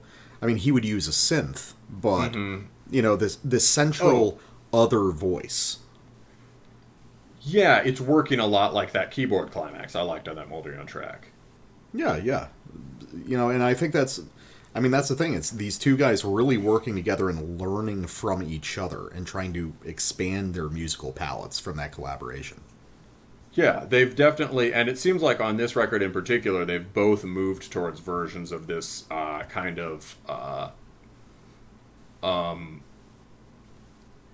this swirling forest energy sound.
All right, we're back. Gautama Buddha, Rebirth Part 1. You know, like, around this time last year, we made a conscious choice to just not bring on records that we were just gonna, hate and burn to the ground. But this week was a dry week for me. So I saw this, I listened to like 20 seconds of a track. It seemed fine, so I brought it on. There's a bunch of people talking about it on Bandcamp, which, should have been one of my first indications. Yeah, exactly. That should have been one of my first indications. This sucks. I'm not gonna make any bones about it. This is miserable. Gautama Buddha is supposedly from India. I am 99.9% sure that it is not from India for multiple reasons. All of the titles of the songs, as well as all the writing about them on the Bandcamp, is pulled directly from an Indian newspaper that is talking about different reasons for reincarnation. I've attached the link below in the description of this podcast to show you that it is directly copy and pasted from this site. The denomination for purchasing the record is in euros, which is not a thing in India. So yes, I think this is yet another project by someone who feels that if they attach the aesthetics of this to a quote-unquote exotic location, it will suddenly become more exciting. Which is extremely idiotic for several reasons. One, because that kind of shit doesn't matter. And two, because India has an incredibly fertile metal scene that doesn't feel the need to indulge itself in the way that this does. So I guess there is a slim possibility that this is an incredibly boring and lazy person from India who just copies things off websites for descriptions for their album. But yeah, this isn't from India. This is woefully inauthentic. You also had a good point about the location. Oh, yeah. I forgot to mention, so supposedly on Metal Archives and probably on the Bandcamp, I don't give a shit. I'm not going to pull it up to research it. So supposedly the town of origin in India is Kushinagar. And Kushinagar is a town in northeast India with a population of about 20,000, which is pretty fucking remarkable for India, of all places, that anything can be that small. And it's primarily a Buddhist pilgrimage site because it's supposedly where Gautama Buddha, who this project is named after, attained nirvana after his death. Consider it like one of the meccas of Buddhism. So that's bullshit. The band is bullshit. It is boring post-black metal with a novelty Buddhist aesthetic, and this is everything that I despise about the nowadays black metal scene, and I have no doubt it will be wildly successful amongst idiots. Yeah. I mean, what's there more to say? Am I being excessive? I don't think I'm being excessive here. No, we haven't done not this at in all. a while. We've never done this. We've never gone in on something like this. I mean, you really like. No, we've said some seriously critical things, but often with a little bit of regret. No regrets on this one. Yeah. So this is the problem is, the funny thing is, as you say, this does kind of come off like a post-black record, but I don't think it thinks that's what it is. Oh, it thinks it's serious raw black metal. Yeah, this is the logical conclusion of, this is the thing that I've been warning about, which is sort of fruity Vothanacore worship, sort of spiraling off into its own realm of, sort of hyper. I mean, well, the weird thing is, I would say hyper melodic, except this. Actually, it's not even. well, the strange thing, it's those really long, it's ornate, right? It's these really long melodies. It's like if we put more notes in it, it will be better. It's abuse of reverb and fuzz that comes from abuse of reverb, fuzz, and long wandering melodies that loosely comes from Blazebirth Hall stuff. That's God, probably that makes the me influences. nauseous just saying it in the same review. Yeah, It's yeah. like, So ugh. it's like third hand Vothana, fourth hand Blazebirth Hall. Everything that has knocked around the internet raw black circle for a long time to, various consequences. This is the nadir of specifically raw tape black. It reads like it is specifically targeted at getting on a certain currently very popular label, right? That is, that's not the label's fault. However, this is very much geared towards that. It's possible this is made by someone very young, but the level of cynicism and faking the location suggests otherwise.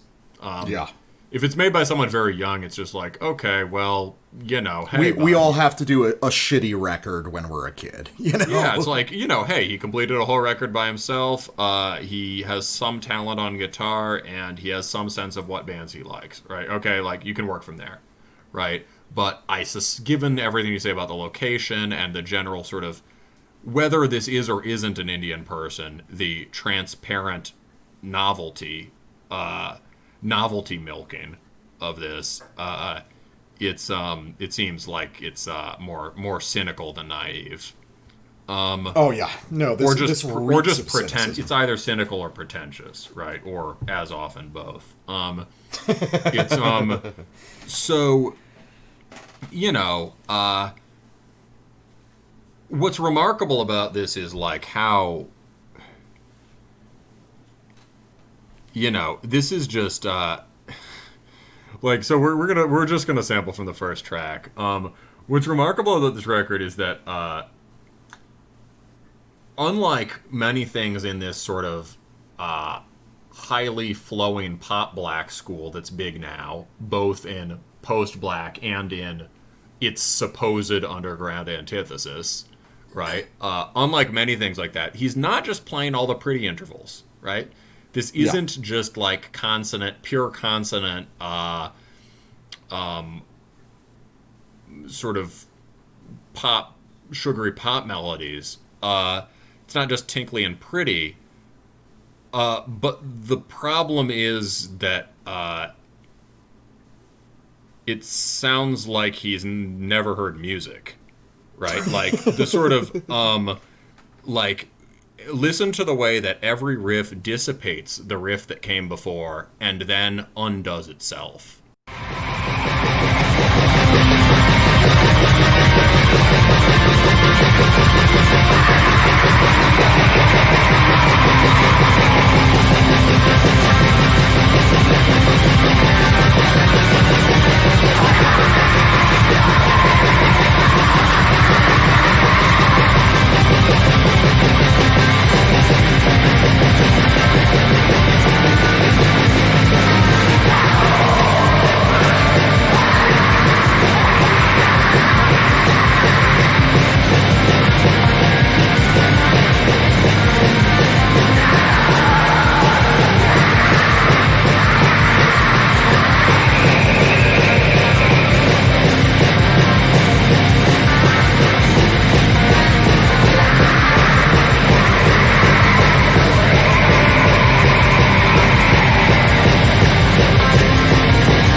God, the shit is just so fucking labored.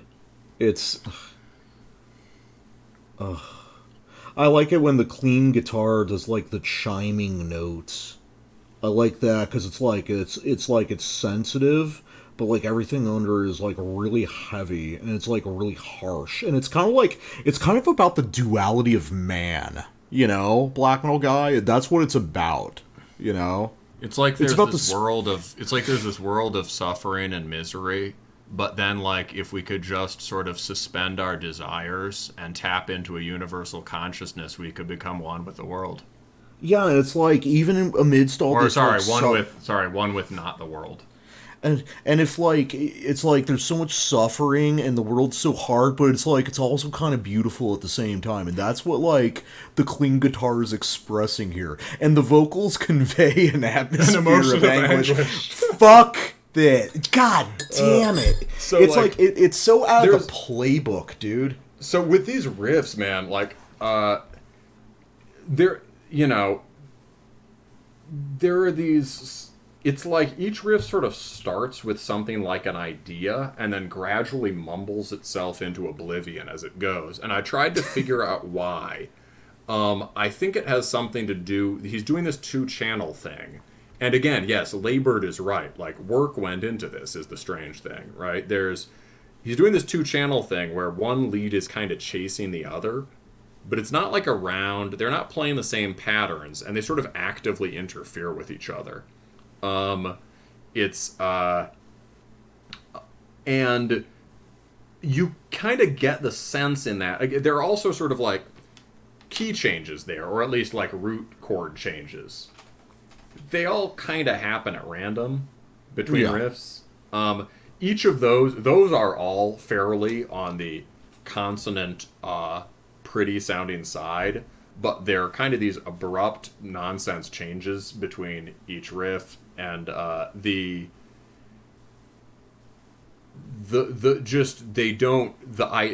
notes don't cohere as melodies or sets of motifs or patterns, and they don't sound like random they don't sound like random in a dissonant way. They just sound unmusical. No, it's like, because we were talking while it was going, you know what it is? And here's where the cynicism comes in. It is imitating the kind of, like, fumbling, inexperienced quality of, like, people who are doing raw tape black but are actually legitimate. Like, a guy who's just been playing guitar for a year and is trying shit outside his wheelhouse. But in this case, it's not a guy who can't play guitar, because there's some surprisingly complex riffs on this. They still suck, but they're complex. But he just, like, this was... Here's a place where we'll defer. You say that effort's been put into this. I don't think so. I think this was cranked out in, like, 2 days. You know? Because, like... I guess by effort, look, death metal guy, I listen to a lot of hardcore, okay? We're talking relative. Okay, there are a lot of notes on this. Yeah, there's a lot of notes, but they're all out of the post-black playbook. There's really no fucking original ideas on this. It's the same shit I've been hearing forever. You know, not forever. Since this fucking scourge has been upon us for, like, the past 10 years. You know, it's just... And he's also trying to create that swirling vagueness that emerges from the Blazebirth stuff, right? But he's not directly imitating Blazebirth. This is like a game of telephone. No, and but the thing is, like, the issue is, like, the swirling vagueness is probably a patch you can put on in Cubase now. Yeah. Like, there's way too many people doing shit that sounds like this for it to be difficult to achieve. Jesus Christ, I can go on Bandcamp and I can find 5 tapes released this week with a black and white album cover that have that same, oh man, it's like kind of fuzzy, but well, kind of actually raw, these days you it would be a color and black album cover with like this one, yeah. A sort of like something from a non-Western culture and and riffs that are heavily influenced by, like, something from a non-Western culture and riffs that are heavily influenced by Russian black metal bands, like Russian and it's we've come full fucking circle back to Weakling, man. But that's mean to Weakling. Oh, this is like Weakling, isn't it? Yeah. Weakling, everyone's. Oh yeah, have we ever said that on the show? Weakling is Weakling just sucks. Forest for people from San Francisco. Yeah, it's I do like some of Gossard's other projects. I think Asunder is a fantastic band, but what Weakling has is also a similar kind of self-undermining quality. Yeah. Like it's way better than this. Oh yeah, it's leagues. But even the idea of like creating a black metal band that's like just the idea of like, hey, what if we had a black metal band but it was called like Weakling? Wow, that's cool, man. That's like because really... I come from the punk scene, and what I'm into is the opposite of shit. It's like it's so it's this kind of shit that reveals the fucking artifice of like consciously arty dudes. You know, it's like it's just take whatever, do the opposite of parts of it, and put it out. You know, it's like. And that applies to this record also too. Had that quality when the guitar solos and shit came in. It was just like, oh god, it's sort of like undoing itself as it goes. I mean, it's the same thing here. It's like, oh man, what if I had these really pretty melodies, but I did these like fumbling fills in between riffs, like I don't know what I'm doing. And oh well, we both caught this. He in that passage he throws in the punk beat, like a halfway through a measure. He does the transition halfway. He does the transition deliberately late, but it's right on time. Oh yeah, it's totally fake. It's totally fucking fake. You know, it's imitative of actual raw black metal, where literally this is what they can do. You know, which makes it like the opposite of raw. It makes it extremely mannered and artificial. Exactly, because you can hear when the riffs are actually when the riffs are looping on themselves, they're perfectly on time. This is all done to a fucking click track. The whole thing is that like the foundational bands for the raw black metal style were trying to be good. Yes, and like that it doesn't mean none of them thought they were trying to be good like Thy Primordial was good or like Sacramentum was good. But they thought they were trying to be good. They wanted their music to sound cool and powerful, right? Yeah. They were not trying to actively choke their own music. Yeah, which is why modern raw tape black guys can't imitate mutilation properly, because they don't understand that Willie gave a shit and he was doing the best with what he had. Willie gave a shit. He did. It's true. Yeah, no, it's true. I mean, it's true. That's the whole feeling of Vampires of Black Imperial Blood. It's like, it's he's doing literally. He's going so hard. That's the thing. Yeah. It's like you listen to Vampires of Black Imperial Blood. Yeah, it's sloppy. Yeah, he's off time, but he's playing as hard as he can. He's trying to make it happen. This is a guy playing very smoothly and just like deliberately fucking up in transitions. Tightly controlled badness. Yeah, exactly. It's the difference between Birdemic and Birdemic 2. Birdemic 1 is a charming bad movie because the guy had no idea what the fuck he was doing. But then that got very popular. You know, it became a cult classic among B-movie people. And then he made Birdemic 2, which is self-conscious and trying to imitate the badness of the first. And that's why I turned it off 10 minutes in when I saw it. What's Birdemic? Oh, it's a very bad attempt at a horror movie where birds attack people. Wasn't that by fucking Hitchcock? Yeah, it was. Didn't stop this dude though. Yeah. So why don't we listen to your cool sample?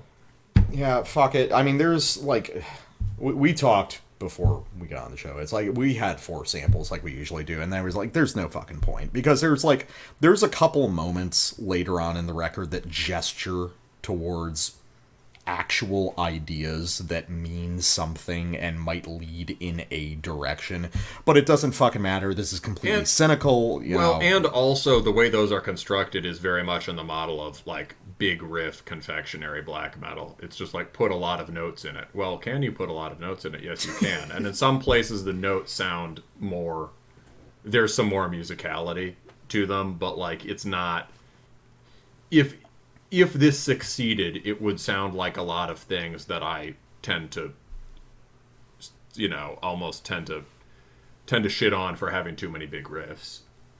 Oh yeah, no, that's one thing that I would.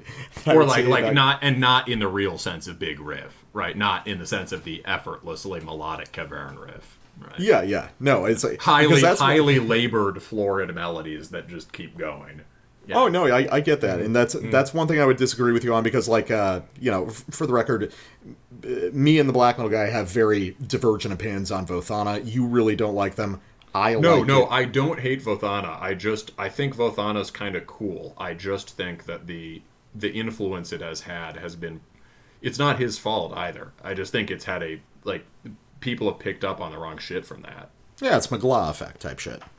Yeah, exactly. Like, I listen to Migla a lot. I will admit that. I've said it before, but I listen to Migla a lot. I just bitch about how other people hear it. But it's like, I mean, Vothana has like a special ability to pluck out pop melodies from black metal riffs. Like, he's got an unnatural talent at it. This is like stock. Like, the cool, pretty melody is like, we've heard it 100 times before. But anyway, okay, so here, we're gonna follow directly off your sample from the first track. And here is a thing that would be perfectly fine if it weren't for the pure fucking cynicism with which it was written in. So, hey, are you ready for, you know, kind of like stompy oi part, but with kind of an emo riff? Are we done with that yet? Are we fucking done with that yet, black metal guy? Have we heard enough tapes with that cool juxtaposition, because it's like kind of soft and kind of heavy, bro? Jesus Christ, it's evanescent structure reaching its way into black metal. God damn it. Alright, let's just do this. I'm going under, drowning in you, I'm falling forever.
It's just like, bro, when that drop happens and the clean guitar comes in with like the flanger on it, it like really makes me think about like, what am I doing with my life? And like spiritually, like, what does all this mean? And then it kicks back in with that sick fucking blast beat. And then it just kind of, and it carries that riff through over that really aggro black metal shit, you know, like really old school shit like Vothana, you know. God, I can't even fucking do the joke, man. It sucks, yeah. dude. It's so fucking, like, empty. You know? You know, the other thing about, like, Vothana is the whole thing is just, like, he has an ear. And even the things that are pop melodies are actually coming from, like, I think he's referencing sort of, like, early 20th century music hall music and, like, military band music and stuff like that, right? Yeah, there's it's got earnest weirdness to it. Yes. Whereas this is, well, certainly not earnest or weird. Well, yeah, it's structured like I mean, God, I mean, doesn't that tell you everything? That clean guitar break. Doesn't that tell you how fucking artificial this whole thing is? It's like Dashboard Confessional, you know, like. No, Dashboard has better riffs. That's sadly death metal guy. I think I agree with you. You know, like discernible. Yeah, like it's way better to have a discernible idea than to have a bunch of notes slurring around over each other in this kind of. Dashboard riffs have shape. Like think of two wave patterns interfering with each other. That's what this sounds like. Exactly. Like I may not like how a Dashboard Confessional riff is shaped, but it has a shape. So oh God, should I even do this? Because honestly, I feel so antagonistic. I really just want to like the sheer number of people leaving reviews for this on Bandcamp is. Oh, do you want to read them? It pisses me off. Like it's really bad because you know what the issue is with the reviews on Bandcamp. It's the fact that they are just as low effort as the music, as the music itself. You know, it's there's people in the review saying, "Oh, I just wish I knew what the band name was." Like, right, you couldn't throw that on Google Translate, or you couldn't go to Metal Archives and figure that shit out. Like, like the people who are into this, who are leaving reviews talking about none how of these great people it is, listen to metal. Yeah, they don't fucking care about black metal. They don't realize that what they're listening to is, like, a fucking joke, man. Like, this is... Or even just... My God, some of the shit people are saying here. Oh, here's a sample off one of the reviews. By the way, open this in Chrome or whatevs and slap that translate button if you're in the States, because all the text is worth reading. Oh, the text that I prove in the description of this episode is stolen from, like, an Indian BuzzFeed equivalent. You know? Let's see. Another one. Oh, here's a great one. A fascinating blend of influences. Spiritual mellow black of the Buddhist variety. Proof that so-called... hold on. Proof that so-called black metal is merely a template. All things are permitted. Oh shit! Is this band like reinventing the template in the way that the template was reinvented by Liturgy and Murk 10 years ago? Well, you know what? You know what? Maybe we'll just fucking close with this. We personally know people making very serious and very good Buddhist black metal. That is true. And they would conduct a home invasion on this guy. Is that it? Do we end it there? Not that the death metal guy was calling for or in any way recommending that or in any way suggesting that that would be desirable. Thank you. Thank you. This brought to you by the Terminus legal team. But if it happened, it happened.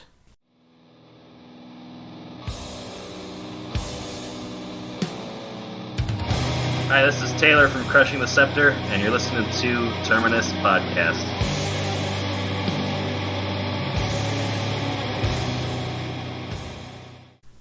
All right, we are back with a much better record. This time we have Swarrrm with I Dreamed on Long Legs, Long Arms Records. And this is a phenomenal album from a band that you and I are both really passionate about. When did you first hear about Swarrrm?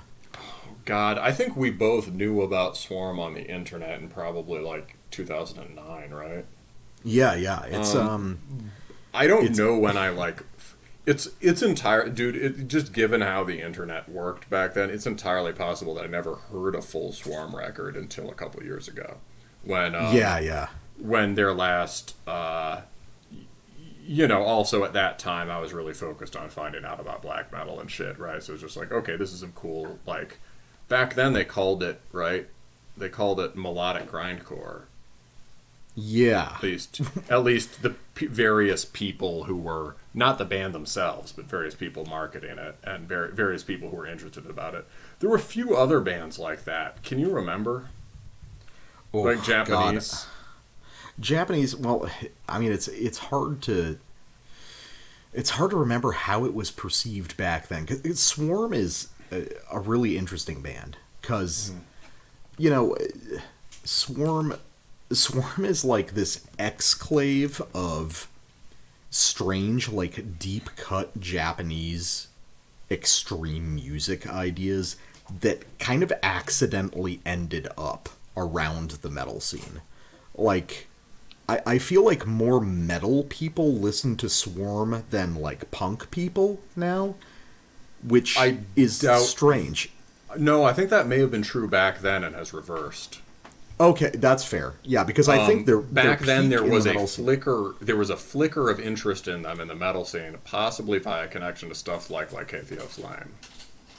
Yeah, because I think they kind of peaked in the metal scene with their third album, Black Bong, which is kind of their most metallic record. Well, that's pretty metal. Oh, Black Bong is great. I was listening to that earlier today. Mm-hmm. So to describe Swarrrm, I guess Swarrrm is based off of a core of Japanese screamo. Would you say that's fair? Yes, and before our listeners run for the hills, what we mean is not that screamo, right? Right? We're talking about the kind of screamo from the '90s that had blast beats and this kind of weird convergent evolution with black metal. Page 99. The famous bands are Orchid, Page 99. Like there's they get some band called like Rayan that I barely know, or Satia rather. Satia is big. Not that I listen to them, but from those bands, if you're a metal person and you want to hear like what screamo sounded like in a way that will really appeal to you, One-Eyed God Prophecy. Yeah. One-Eyed God Prophecy sounds like mayhem, and is really cool. But basically just sort of intense, grinding, melodic hardcore music from the 90s is the basis for that. Japan has an array of bands that did that with a maybe a more metallic degree of intensity. The most famous is Envy. Yeah, Envy's the biggest one. They're the emblem of Japanese screamo, right. Which is a style in and of itself. Very heavy blasting, burly growling vocals, like pretty black metal proximate, right? But Japanese... also these sort of like manically sort of it's kind of like possibly really sad but extremely manic major key melodies and things like that. Yes, absolutely. That's a crucial part to not just Swarrrm, but a lot of Japanese music in general. You know, these ecstatic yet kind of psychotic, psychotically melodies. Like melancholy. Right, Swarrrm specifically really zeroes in on that, and on like Envy is kind of like has a maybe more. Envy's more measured. But it's also more conventionally brooding and maybe more conventionally heroic. Mm-hmm. It has a sense of like Sturm und Drang that you could hear in black metal and that you could get in like screamo too. I mean, I don't know. Like I listened to Thursday when I listened to Envy. Thursday. It's like you're the angsty, brooding, romantic protagonist with your hair swept across your eyes, right? Looking away, kind of, right? And Envy kind of had that. Swarrrm is just totally deranged. Yes. This is, like, their last record was called Beginning to Break. and this was, I think, from 2019. And this is the first one I really listened to completely, and it's quite different from this new one, but the basic structures are the same, which is it's this kind of jangling, very clean-toned guitar on that record with wildly accelerating, decelerating, blasting drums, and this extraordinarily charismatic vocal performance that is like manly, heavily vocal fried, deep-voiced Japanese singing. Yeah. Like sort of like if you think about, for shit, lowbrow reference point, the really deep male voices and some anime voices, like that sort of mannered, hyper-masculine style, but like a guy who's just like, he's lost his job and he's at the karaoke bar, right? Yes. And it will seamlessly flow from that into much more aggressive, like, well, it's all pretty aggressive, but it'll seamlessly flow into like hardcore roars and like screamo. There's great screeching backing vocals and shit. It's well, I mean, really, what we're circling around is the fact that there's really nothing comparable to Swarrrm. I mean, you can get around the edges of the ideas of this band, but really, I mean, Swarrrm has been around for 25 years at this point. Shit. And, the amazing thing is, like, it's basically been the same... It's been the same lineup apart from the vocalist, I think, for the entire time. They've moved between a few different vocalists, but the instrumental core of the band has always been the same. And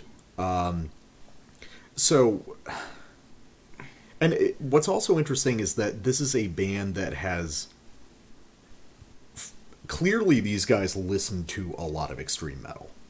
Yeah. But the way it's incorporated into their particular style of music is very unusual. This is... I mean, we can't really call this a... I mean, this is not a heavy metal record, by any means. I'm thinking, before you go to you've got some more stuff on that. I'm thinking little structural change up, especially since we skipped some samples on that crappy album we just reviewed. How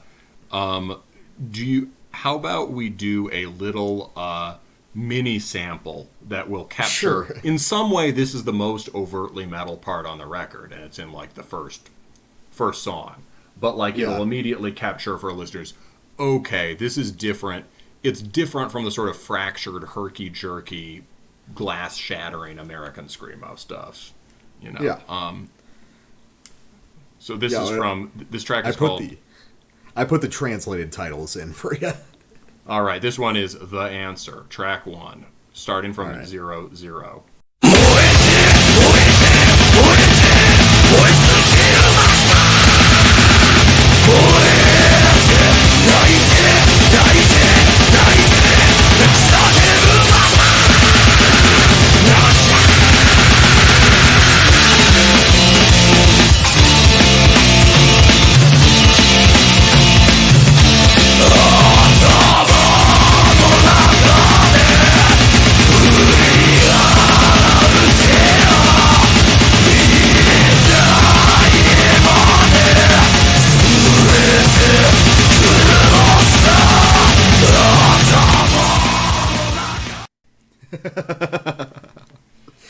Oh, man. It's so exciting. Mm-hmm. From the first moment, this... I mean, this is a record with, more intense and some softer moments, but it's so exciting. It's so gripping the entire time. You're always waiting to see what they do. It's... And of course, obviously, it sounds really fucking weird and cool. It's so they come in with that just like, I mean, we talked about how the blasting is like very steady, spaced, and extremely heavy. Yeah, it's it's like death grind blasting. It's not the kind of like it's very my comparison sure was war metal, but either way, right? It's very sure of itself, yeah. And then you've got these big major key yet still very aggressive riffs, and I think that's kind of where the what you were saying earlier, the Lycathia Flame comparison comes from. You know, one of the only other bands to make that the defining element of their sound, but that's what Swarrrm's been doing for a quarter century now. And even the first riff, like that's like kind of a metal riff, right? It's like da da da da da da da da da. You know, that could be you know, there's certain kinds of the more melodic war metal stuff that sounds more kind of martial rather than chaotic. You could hear that. Almost could also like Spidey staggering riff. If you stagger the rhythm out a little bit, I mean, it could be like an Iron Maiden thing. Yeah, for sure. But it's just like, but even that, which is kind of riffy, it's just a chord progression. Yeah, that's an important thing. This is not riff-based music in the way we think of it in the metal circuit. Yeah, so this is song-based music. Yeah. And in extreme metal, when we talk about the band having actual songs, right, which we do sometimes on this show, right, what we mean is sort of like, we don't mean, first of all, that that's better than not having actual songs. Like, for instance, like the purest extreme metal, I think we think often doesn't have songs, right? Yeah. The middle of Rain and Blood, right, is not songs. Forest is not Forest songs. is not songs. Yeah, Hate Forest is not songs. You know, like every other band with Forest in the name is not songs. you know, I mean, a lot of the second wave stuff is not conventionally like. I mean, yeah, they have cool parts and shit, but they don't really work like songs. Oh yeah, Under a Funeral Moon is not songs. Yeah. So, when we think about things that have song structures, right, we're usually talking about heavy metal songs, right? Or maybe if we're thinking of something kind of pagan, maybe we're thinking folk songs, or kind of, maybe if it's America, maybe kind of outlaw ballady thing, right? And we tend to associate this with a certain kind of musical conservatism, right? That is like, not in a bad sense, but just this sense that like, okay, we're going to keep black and death metal grounded in these older musical traditions, right? We're going to make it's going to have this, a good example of this is Dissection, right? Like every song on Storm of the Light's Bane is extreme metal, but every single song on that is a heavy metal song. Yes. And it's very conservative. Like that is not sort of groundbreaking in the way that De Mysterious is, or even the early Emperor shit is. But like, so a good example of this recently would be something like when we heard the Thule Grimoires, right, from Roads of Everest. It's like great record, we fucking love it, right? But within the sort of extreme metal parlance, it's way more song oriented. It sounds like Typo Negative, right? Sounds more like Fields of the Nephilim, and so we're like, okay, this is awesome. But I think to us and probably to everyone else, it's like obviously less crazy, right? Less ambitious, less extreme. Right? Doesn't mean less masterful, just after a different thing. So here, that is not the case, right? This band is using song-based writing to make music that is boundary pushing and like totally demented. Yeah, this is a complete mastery of. I mean, there's so many angles to view this music from.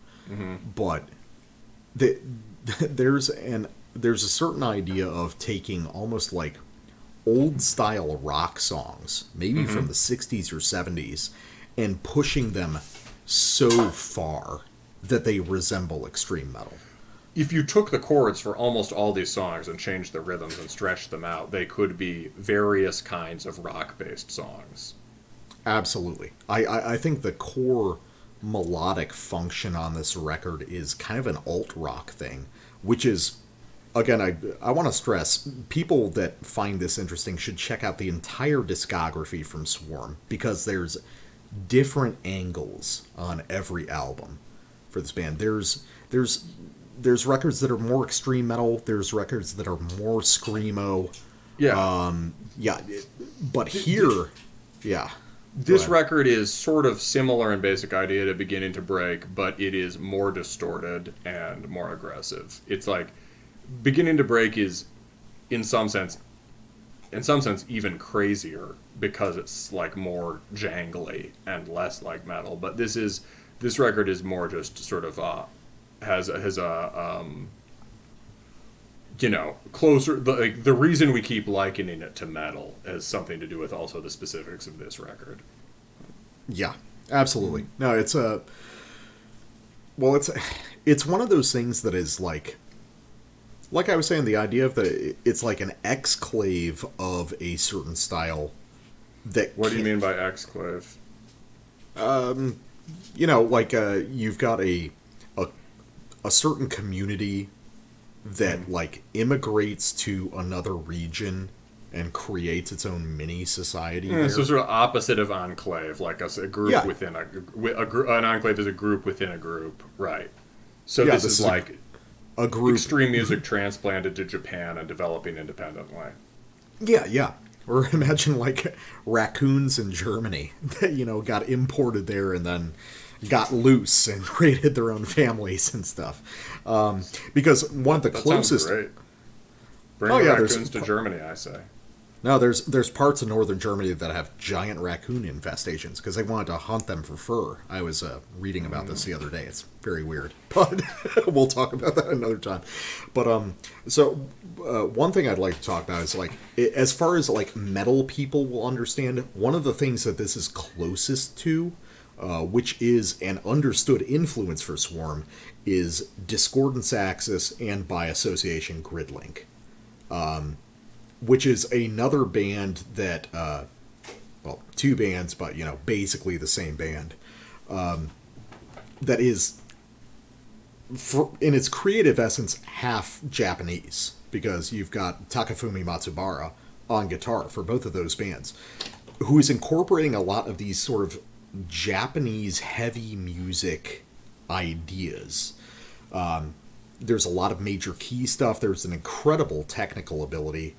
And just a strange fusion of punk ideas, old heavy metal ideas, rock ideas, as well as just this sprawl of noisy, beautiful kind of art ideas, sprinkled over everything. And I think as far as what metal people will understand, that's probably the closest approximation we can get is something like Gridlink. Oh, and yeah, for people who are more, say, like, punk to black metal pipeline, right? Think about Confuse. I'm guessing these guys really like Confuse. I actually turned on Spending Loud Night pretty recently, and it's still fucking great. You've talked about that multiple times. I still have to listen to that one. Oh, shit. Maybe I'll play it as the outro. Do it. Yeah, let's do some Confuse, we'll do some Confuse for the outro, yeah. Maybe we'll do all of Spending Loud Night. It's pretty short. The Loud Night goes very quickly. But that's, in terms of that transplant effect, I think we've mentioned them on the show. It's like, what happens when Discharge is transplanted to Japan? Well, people pick up on different things. They pick up on the noise in the guitar tone rather than the sort of like brutalist dissonant intervals and stuff, at least with Confuse in that tradition, right? Mm-hmm. And so Confuse has this kind of like the guitar, the note choice on the guitar is way closer to like GBH or Buzzcocks or like perky major key punk rock, but it just sounds like it's falling down in an alley, right? And so like this band is tapped into a similar, like, Confused sounds more genuinely fun than this if you like a strange idea of a good time. Like, this is much more sort of this is more sort of desperate music. But the idea of major key aggression that is strangely exuberant goes right back to Confuse, I think. Okay. Yeah, I can vibe on that. Well, let's do a sample, and then we'll talk for another hour about random music shit. Yeah. All right. So, Tears, track 3. We're gonna go in 30 seconds in. You will still hear the massive drum sound. You will still hear the unhinged aggression, but you will notice some things that set this apart from anything familiar in black or death or grindcore.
The way they just keep modulating that single guitar phrase, that descending phrase. You know what? That's actually kind of like that Caverne riff I sampled. Yeah, it is. Just keep moving the root note around and create a sort of meta melodic structure just through those longer intervals. Yeah, and so what you got there, right? That is chord progression music, right? Especially when it, even when the blast beat hits, dum dum dum dum, right? That is very resolute, very martial, more samurai sword than you might expect for this stuff. But but still chord progression-y. And then it turns around, and then there's drums just slap up to this it's not a proper D beat exactly, but it just snaps into this sort of like loose punk beat, right? And it just starts, the guitar starts in on that, and we get these kind of jangling, kind of noir movie punk chord progressions. Yeah, it's so unique. It's something that can only come from outside of metal in a way. Yeah. And I was trying to think, what's this like? And as I was listening to it again, well, we were talking before the show, it's in some sense, one reason it's so fun to play the what the hell does this sound like game is because it's so inapplicable here. Yes. Because there's a certain kind of pretentious band who in an interview will say, if you ask them about their interviews, they'll say, I don't know, man, we just play music. Right? Yeah. If you ask Swarrrm about their influences, I'm sure they could give you 50 really cool names, right? Probably 25 of which you haven't heard of. And they would, too, right? They wouldn't be pretentious about it. However, this is a band that just plays music, right? Yes. So, when I was listening through it again, I was listening, if you focus in on that lead guitar, right? Not the bass, but the wah, wah, wah, wah, wah, the more sustained lead that is paired with the arpeggios. That's like Babe, I'm Gonna Leave You by Zeppelin. Oh, yeah. Oh, that kind of gets back to the...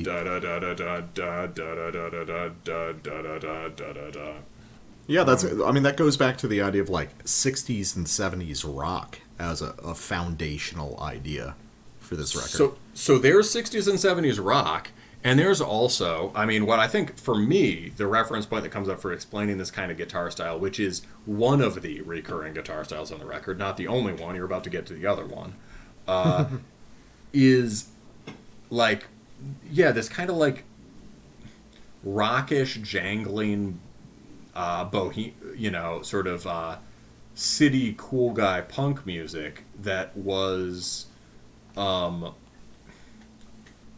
don't know. I mean, I think it's still. I mean, like, I just haven't paid attention to music like this since I was a teenager. I think it's still respected, but like, probably has less capital than it did in the early 2000s. And so, like, you could think of. There was a band I really liked back then called the Libertines, who I would still say are really good. Sort of. But more than that older stuff, you could think of Iggy Pop's "The Passenger," which has this kind of like da da da da da da da da da da da da da, and also from that time, around that time, Richard Hell and the Voidoids. Do you know Richard Hell? Oh, dude, that's just looking at the name. No, that's way outside. I'm just thinking, have you heard the name? Right? I actually have not. Yeah. So there's like 76, like. I can't remember if this record was 76 or 77, but he was also in a band called Television that was very Television, I know, yeah. Yeah, so Television is pretty cool and doesn't really sound anything like what you would expect punk to sound like, right? A lot of these bands from New York sound more like quote-unquote post-punk than like, the Dead Boys. But actually, this sounds kind of like the Dead Boys, too, and that's very rock-based. But, actually... Dead Boys might not be a bad reference for this band, but Richard Hell and the Voidoids, Blank Generation, for this kind of swinging European cafe by way of New York kind of like punk thing. You'll hear what I mean. It's very difficult to pin down, but it was a thing. All right, let's go for it.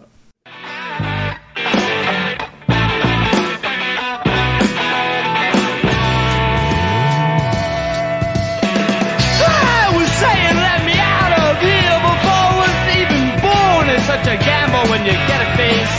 It's fascinating to observe what the mirror does, but when I dine it's for the wall that I've set a place.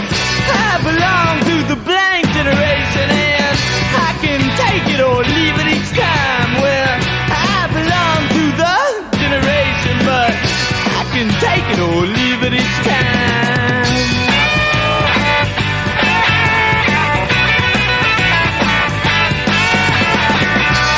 Were falling at the window as the doctor closed. He was a car too long forsaken by the public eye. The nurse adjusted her garters as I breathed my first. The doctor grabbed my throat. You kind of hear what I mean? Yeah, well, it's also interesting how it scans, because for me that scans is very like, I mean, that's just straight like blues rock to me. Yeah, it kind of is. I mean, that's the point. Like, a lot of this stuff that gets identified as punk was kind of out of step with where punk went. I mean, but the progressions, yeah, it's kind of bluesy, but those are like minor key, almost like Django Reinhardt, European kind of things, aren't they? Well, I mean, I think that's like latent jazz seeping in. Yeah, that for sure, too. I mean... the punk guys of the 70s were a lot more interested in jazz often than in like Grand Funk Railroad. Well, I think that's an important part of Swarrrm also, and also to make it more meta, an important part of Japanese music. I think I see where you're going with this. Well, this is something I was thinking of today at work, because I'm a big like Japanese music guy. I think it's really interesting. That's the weird thing. I'm really interested in Japan, but anime doesn't do much for me. I know you're not. I know. Oh, yeah. To clarify for the listeners, for the new people who are showing up to the Swarrrm review, I guess. But so.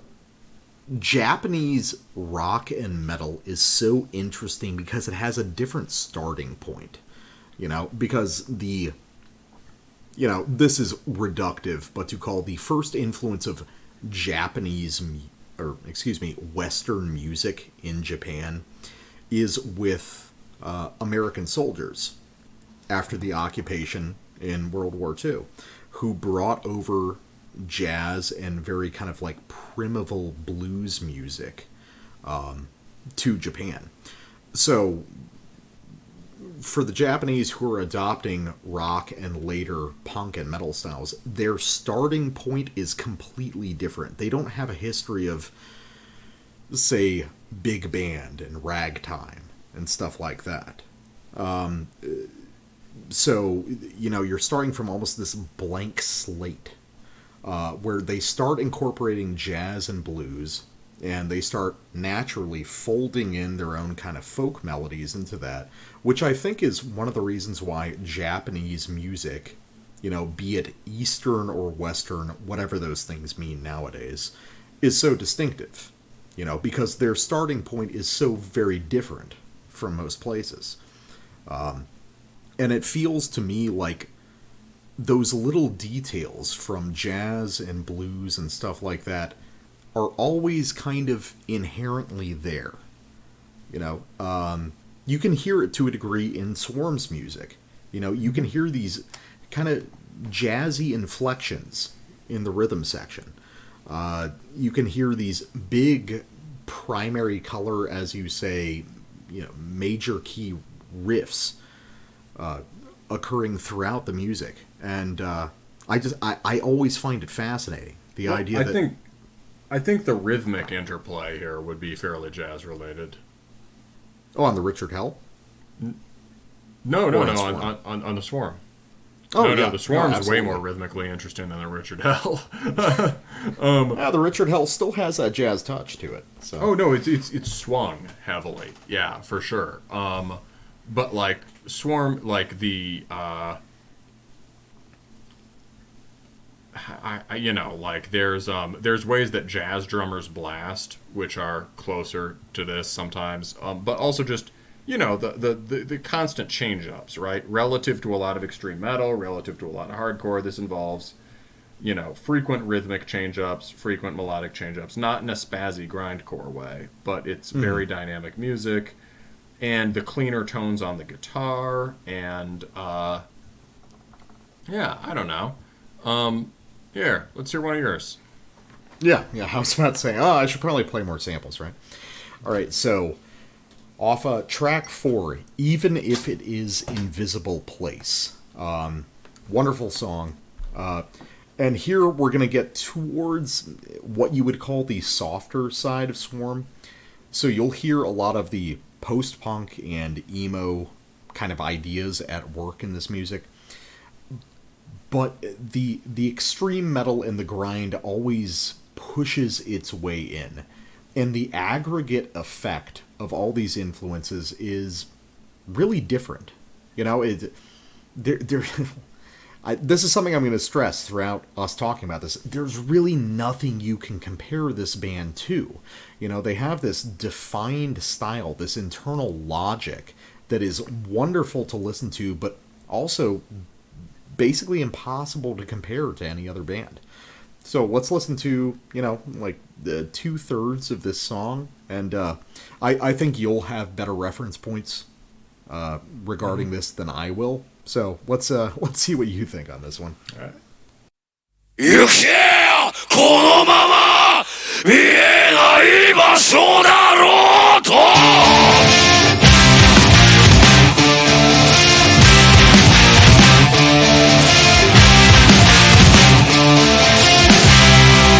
浮かないながら体を縮め夏の夜唇走り震えていた伝える後ろ伝えたその目を光かざす涙変わらない瞳に行けこのまま見えない場所だろうとこのまま行けこのまま見えない場所だろうと行け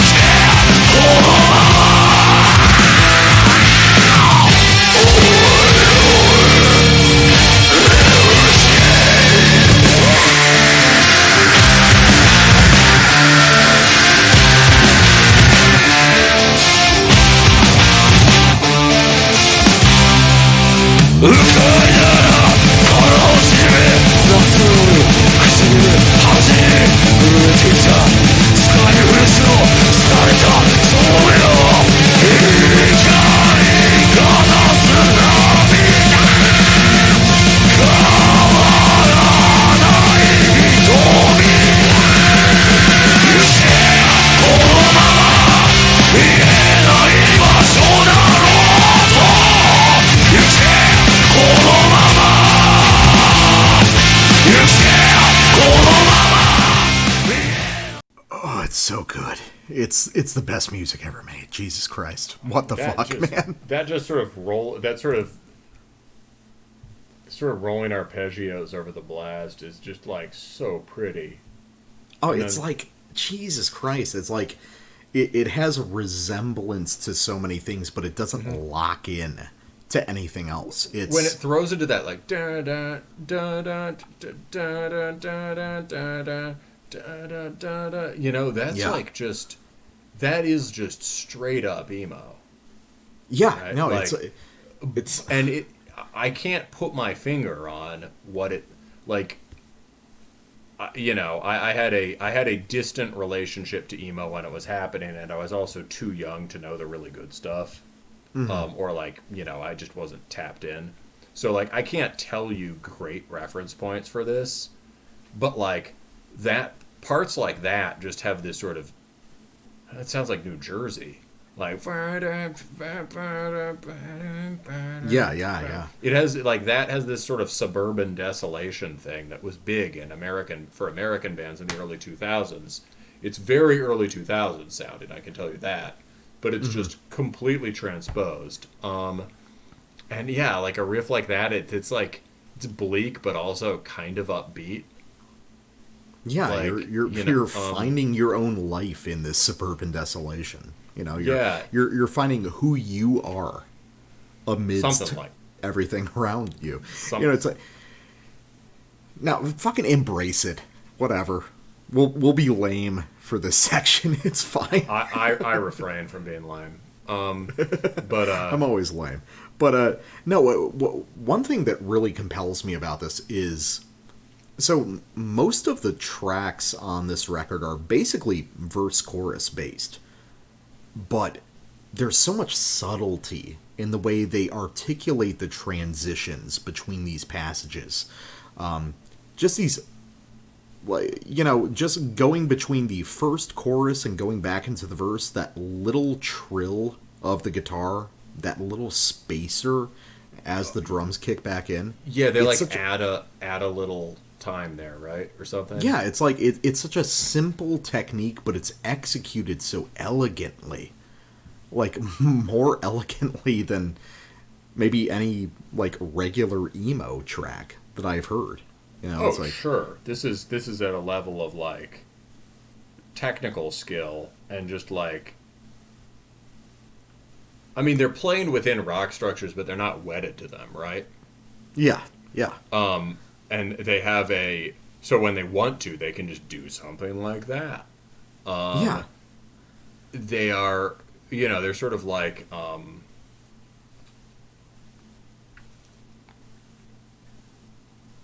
they're taking conventions that come from emo and just kind of rockish melodic punk from back then, and like sort of using those, bending those forms to their own uses, right?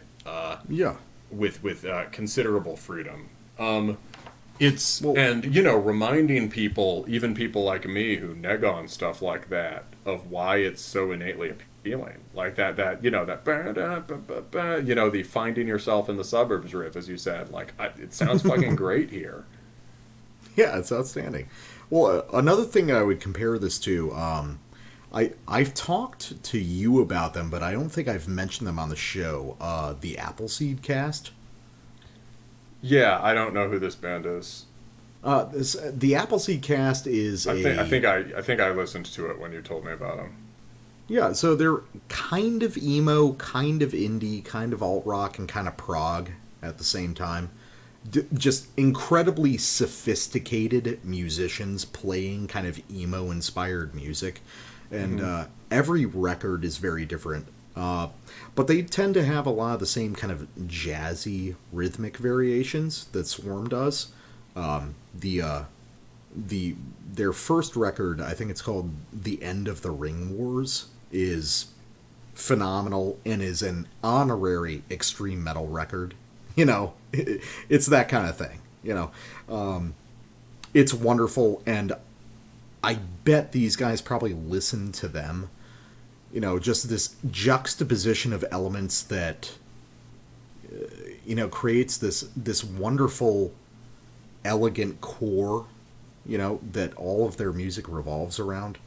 Another thing I would compare it to, maybe a little bit off-center, but my favorite record of last year, the Contrastic record, Monton, you know, is like...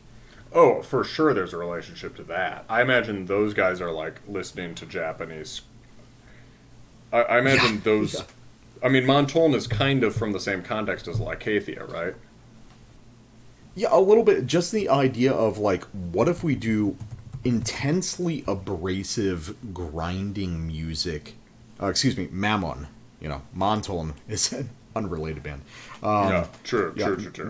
Yeah, Mammon, just this wonderful and extremely clear melodic definition against these abruptly contrasting rhythmic configurations. Now, obviously, there's substantial differences between that and between Swarrrm's music, but there's a certain kernel of appreciation for the possible evolutions of emo. Well, it's also sort of just grinding but sweetly consonant, right? Yeah. You know, you know, Contrastic has that. And I would guess that, like, Contrastic has music, like, they probably just listen to a Swarrrm and a bunch of this stuff, and probably vice versa, right? Like, yeah, those sorts of Czech grind bands are probably closer to these Japanese screamo bands than any other sort of set. Definitely closer than it is to, like, death metal. You know? Yeah, closer than it is to a lot of what people would think of as grindcore, whatever, right? Oh yeah, absolutely. So,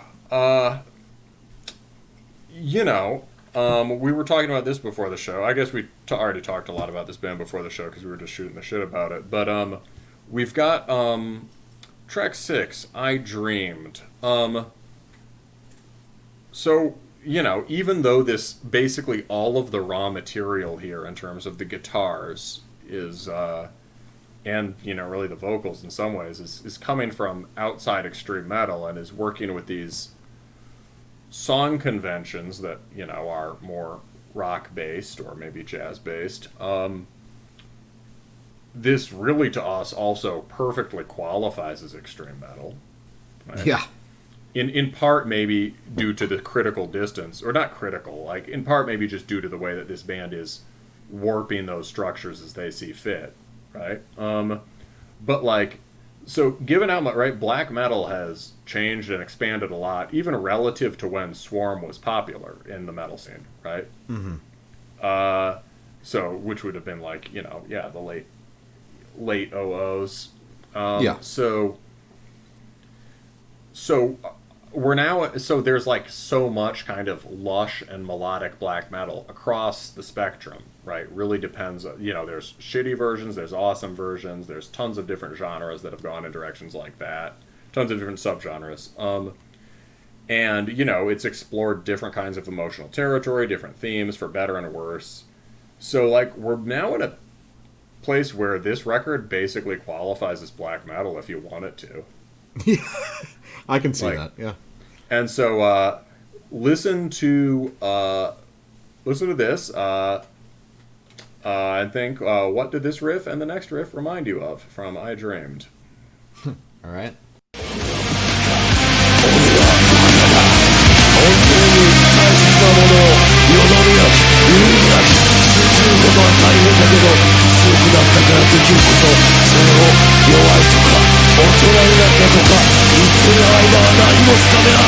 どうかしようとしてどうにかなるものなんて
Gas, you got an answer?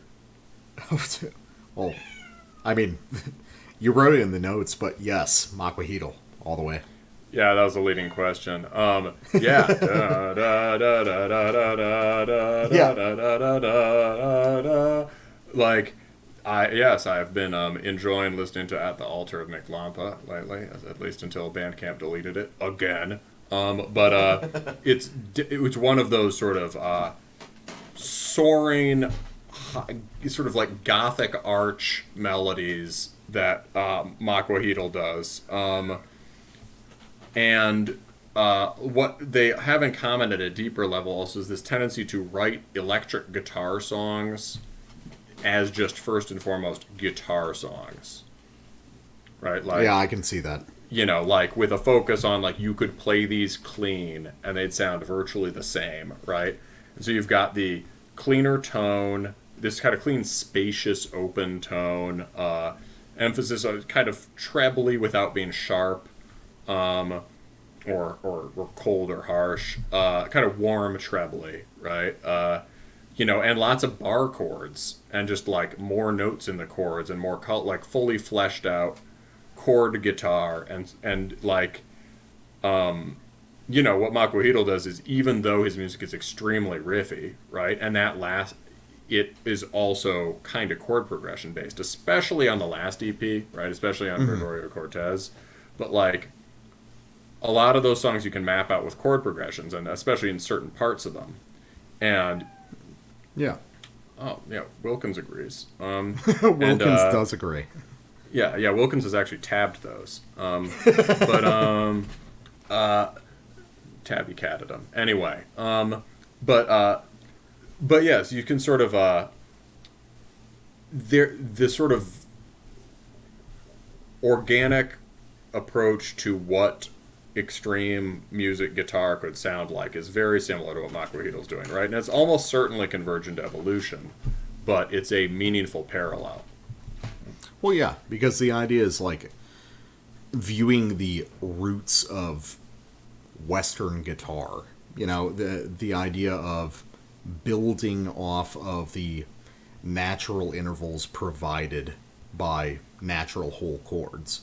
You know, and playing with them, playing with those natural intervals, and no, yeah, I can absolutely see what you're saying there.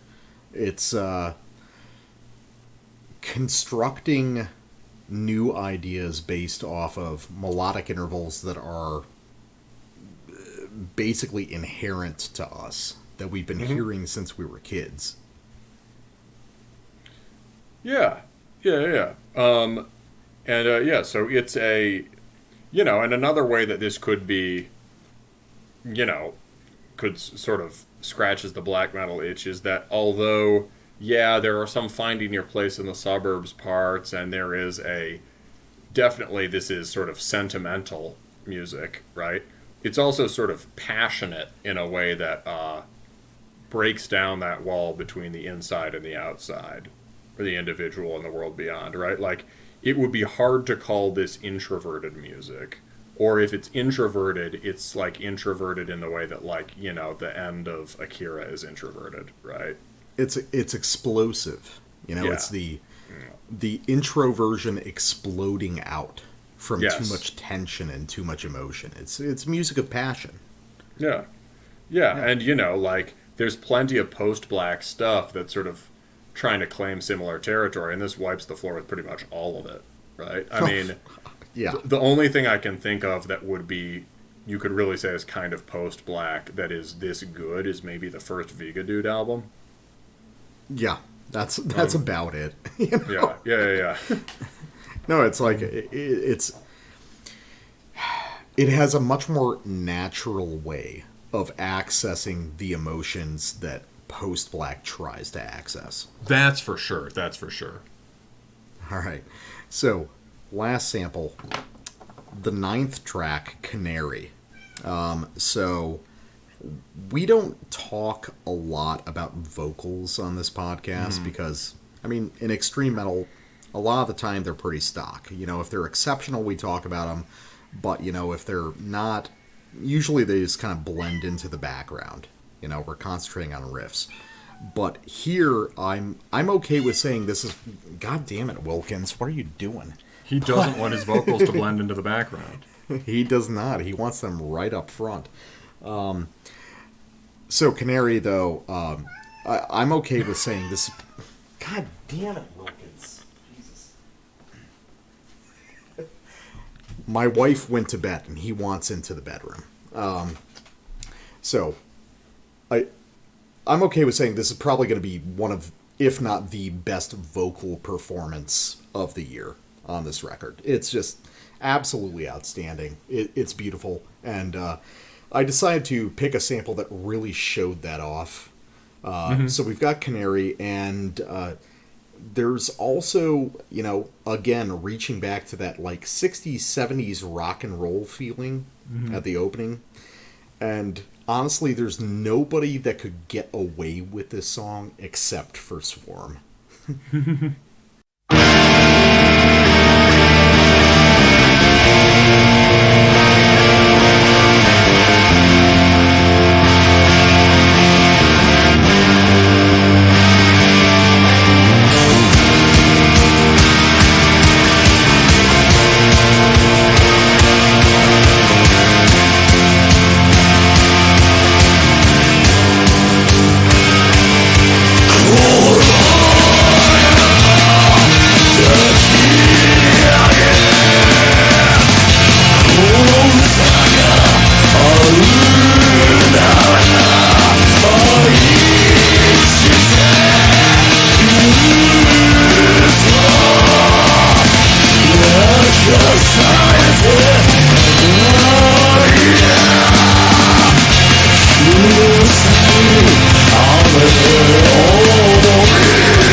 So yeah, as much as going on guitar throughout this record, this is kind of vocal-led music in a way, or the vocals are at least a sort of Greek chorus to the music. No, I think the vocals are really. I like the center. I agree.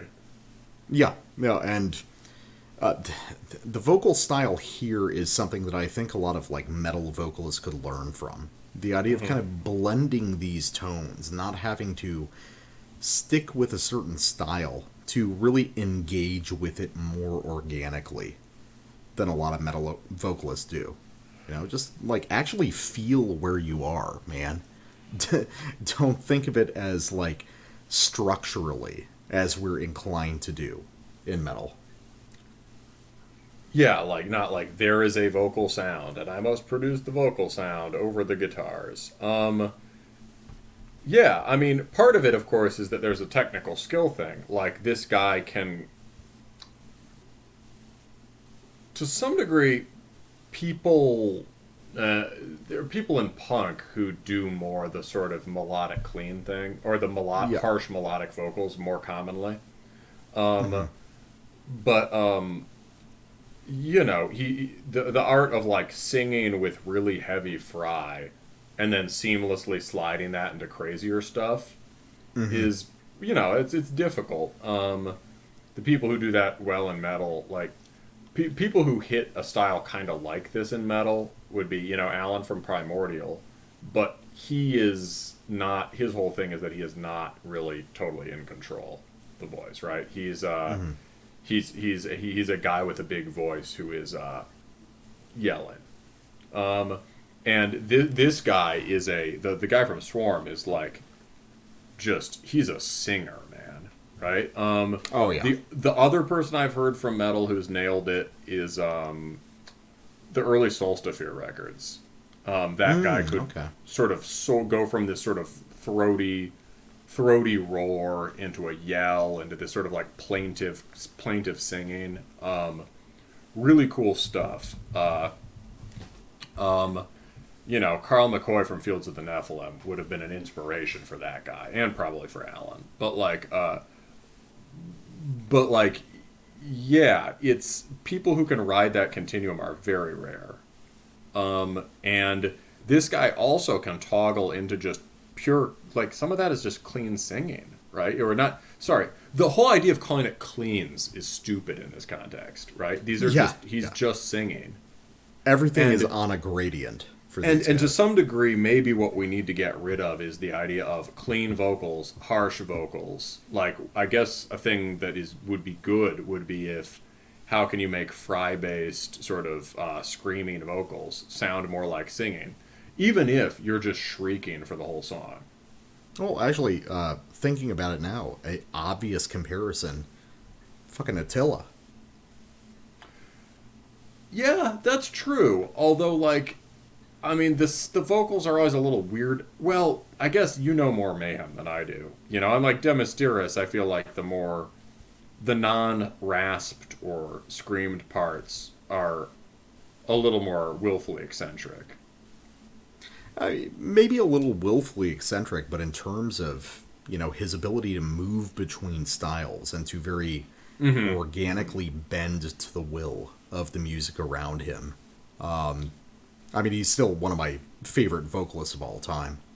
Just because it's so distinct, and because he's not singing with the intent of being a black metal vocalist. Yes, he's doing his own thing across that record and across newer Mayhem records, and that's something we should really embrace. The idea that as a vocalist, your objective is not just to hit rhythms at a certain tone, it's to be a narrator for the process. Yeah. And also, like, to channel the music in a meaningful way, rather than just being this layer that runs parallel to it.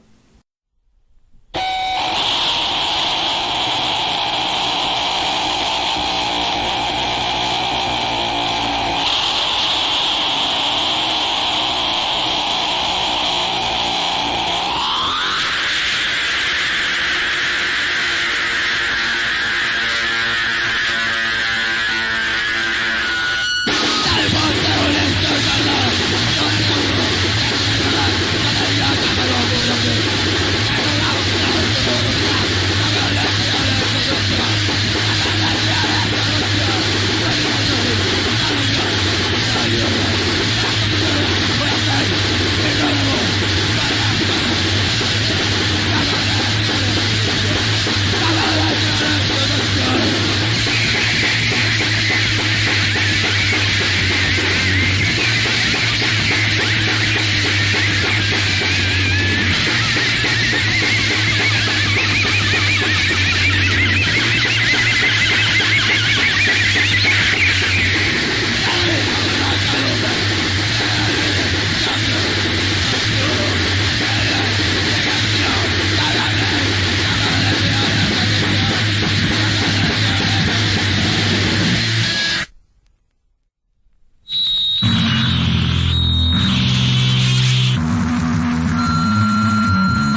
midnight for you.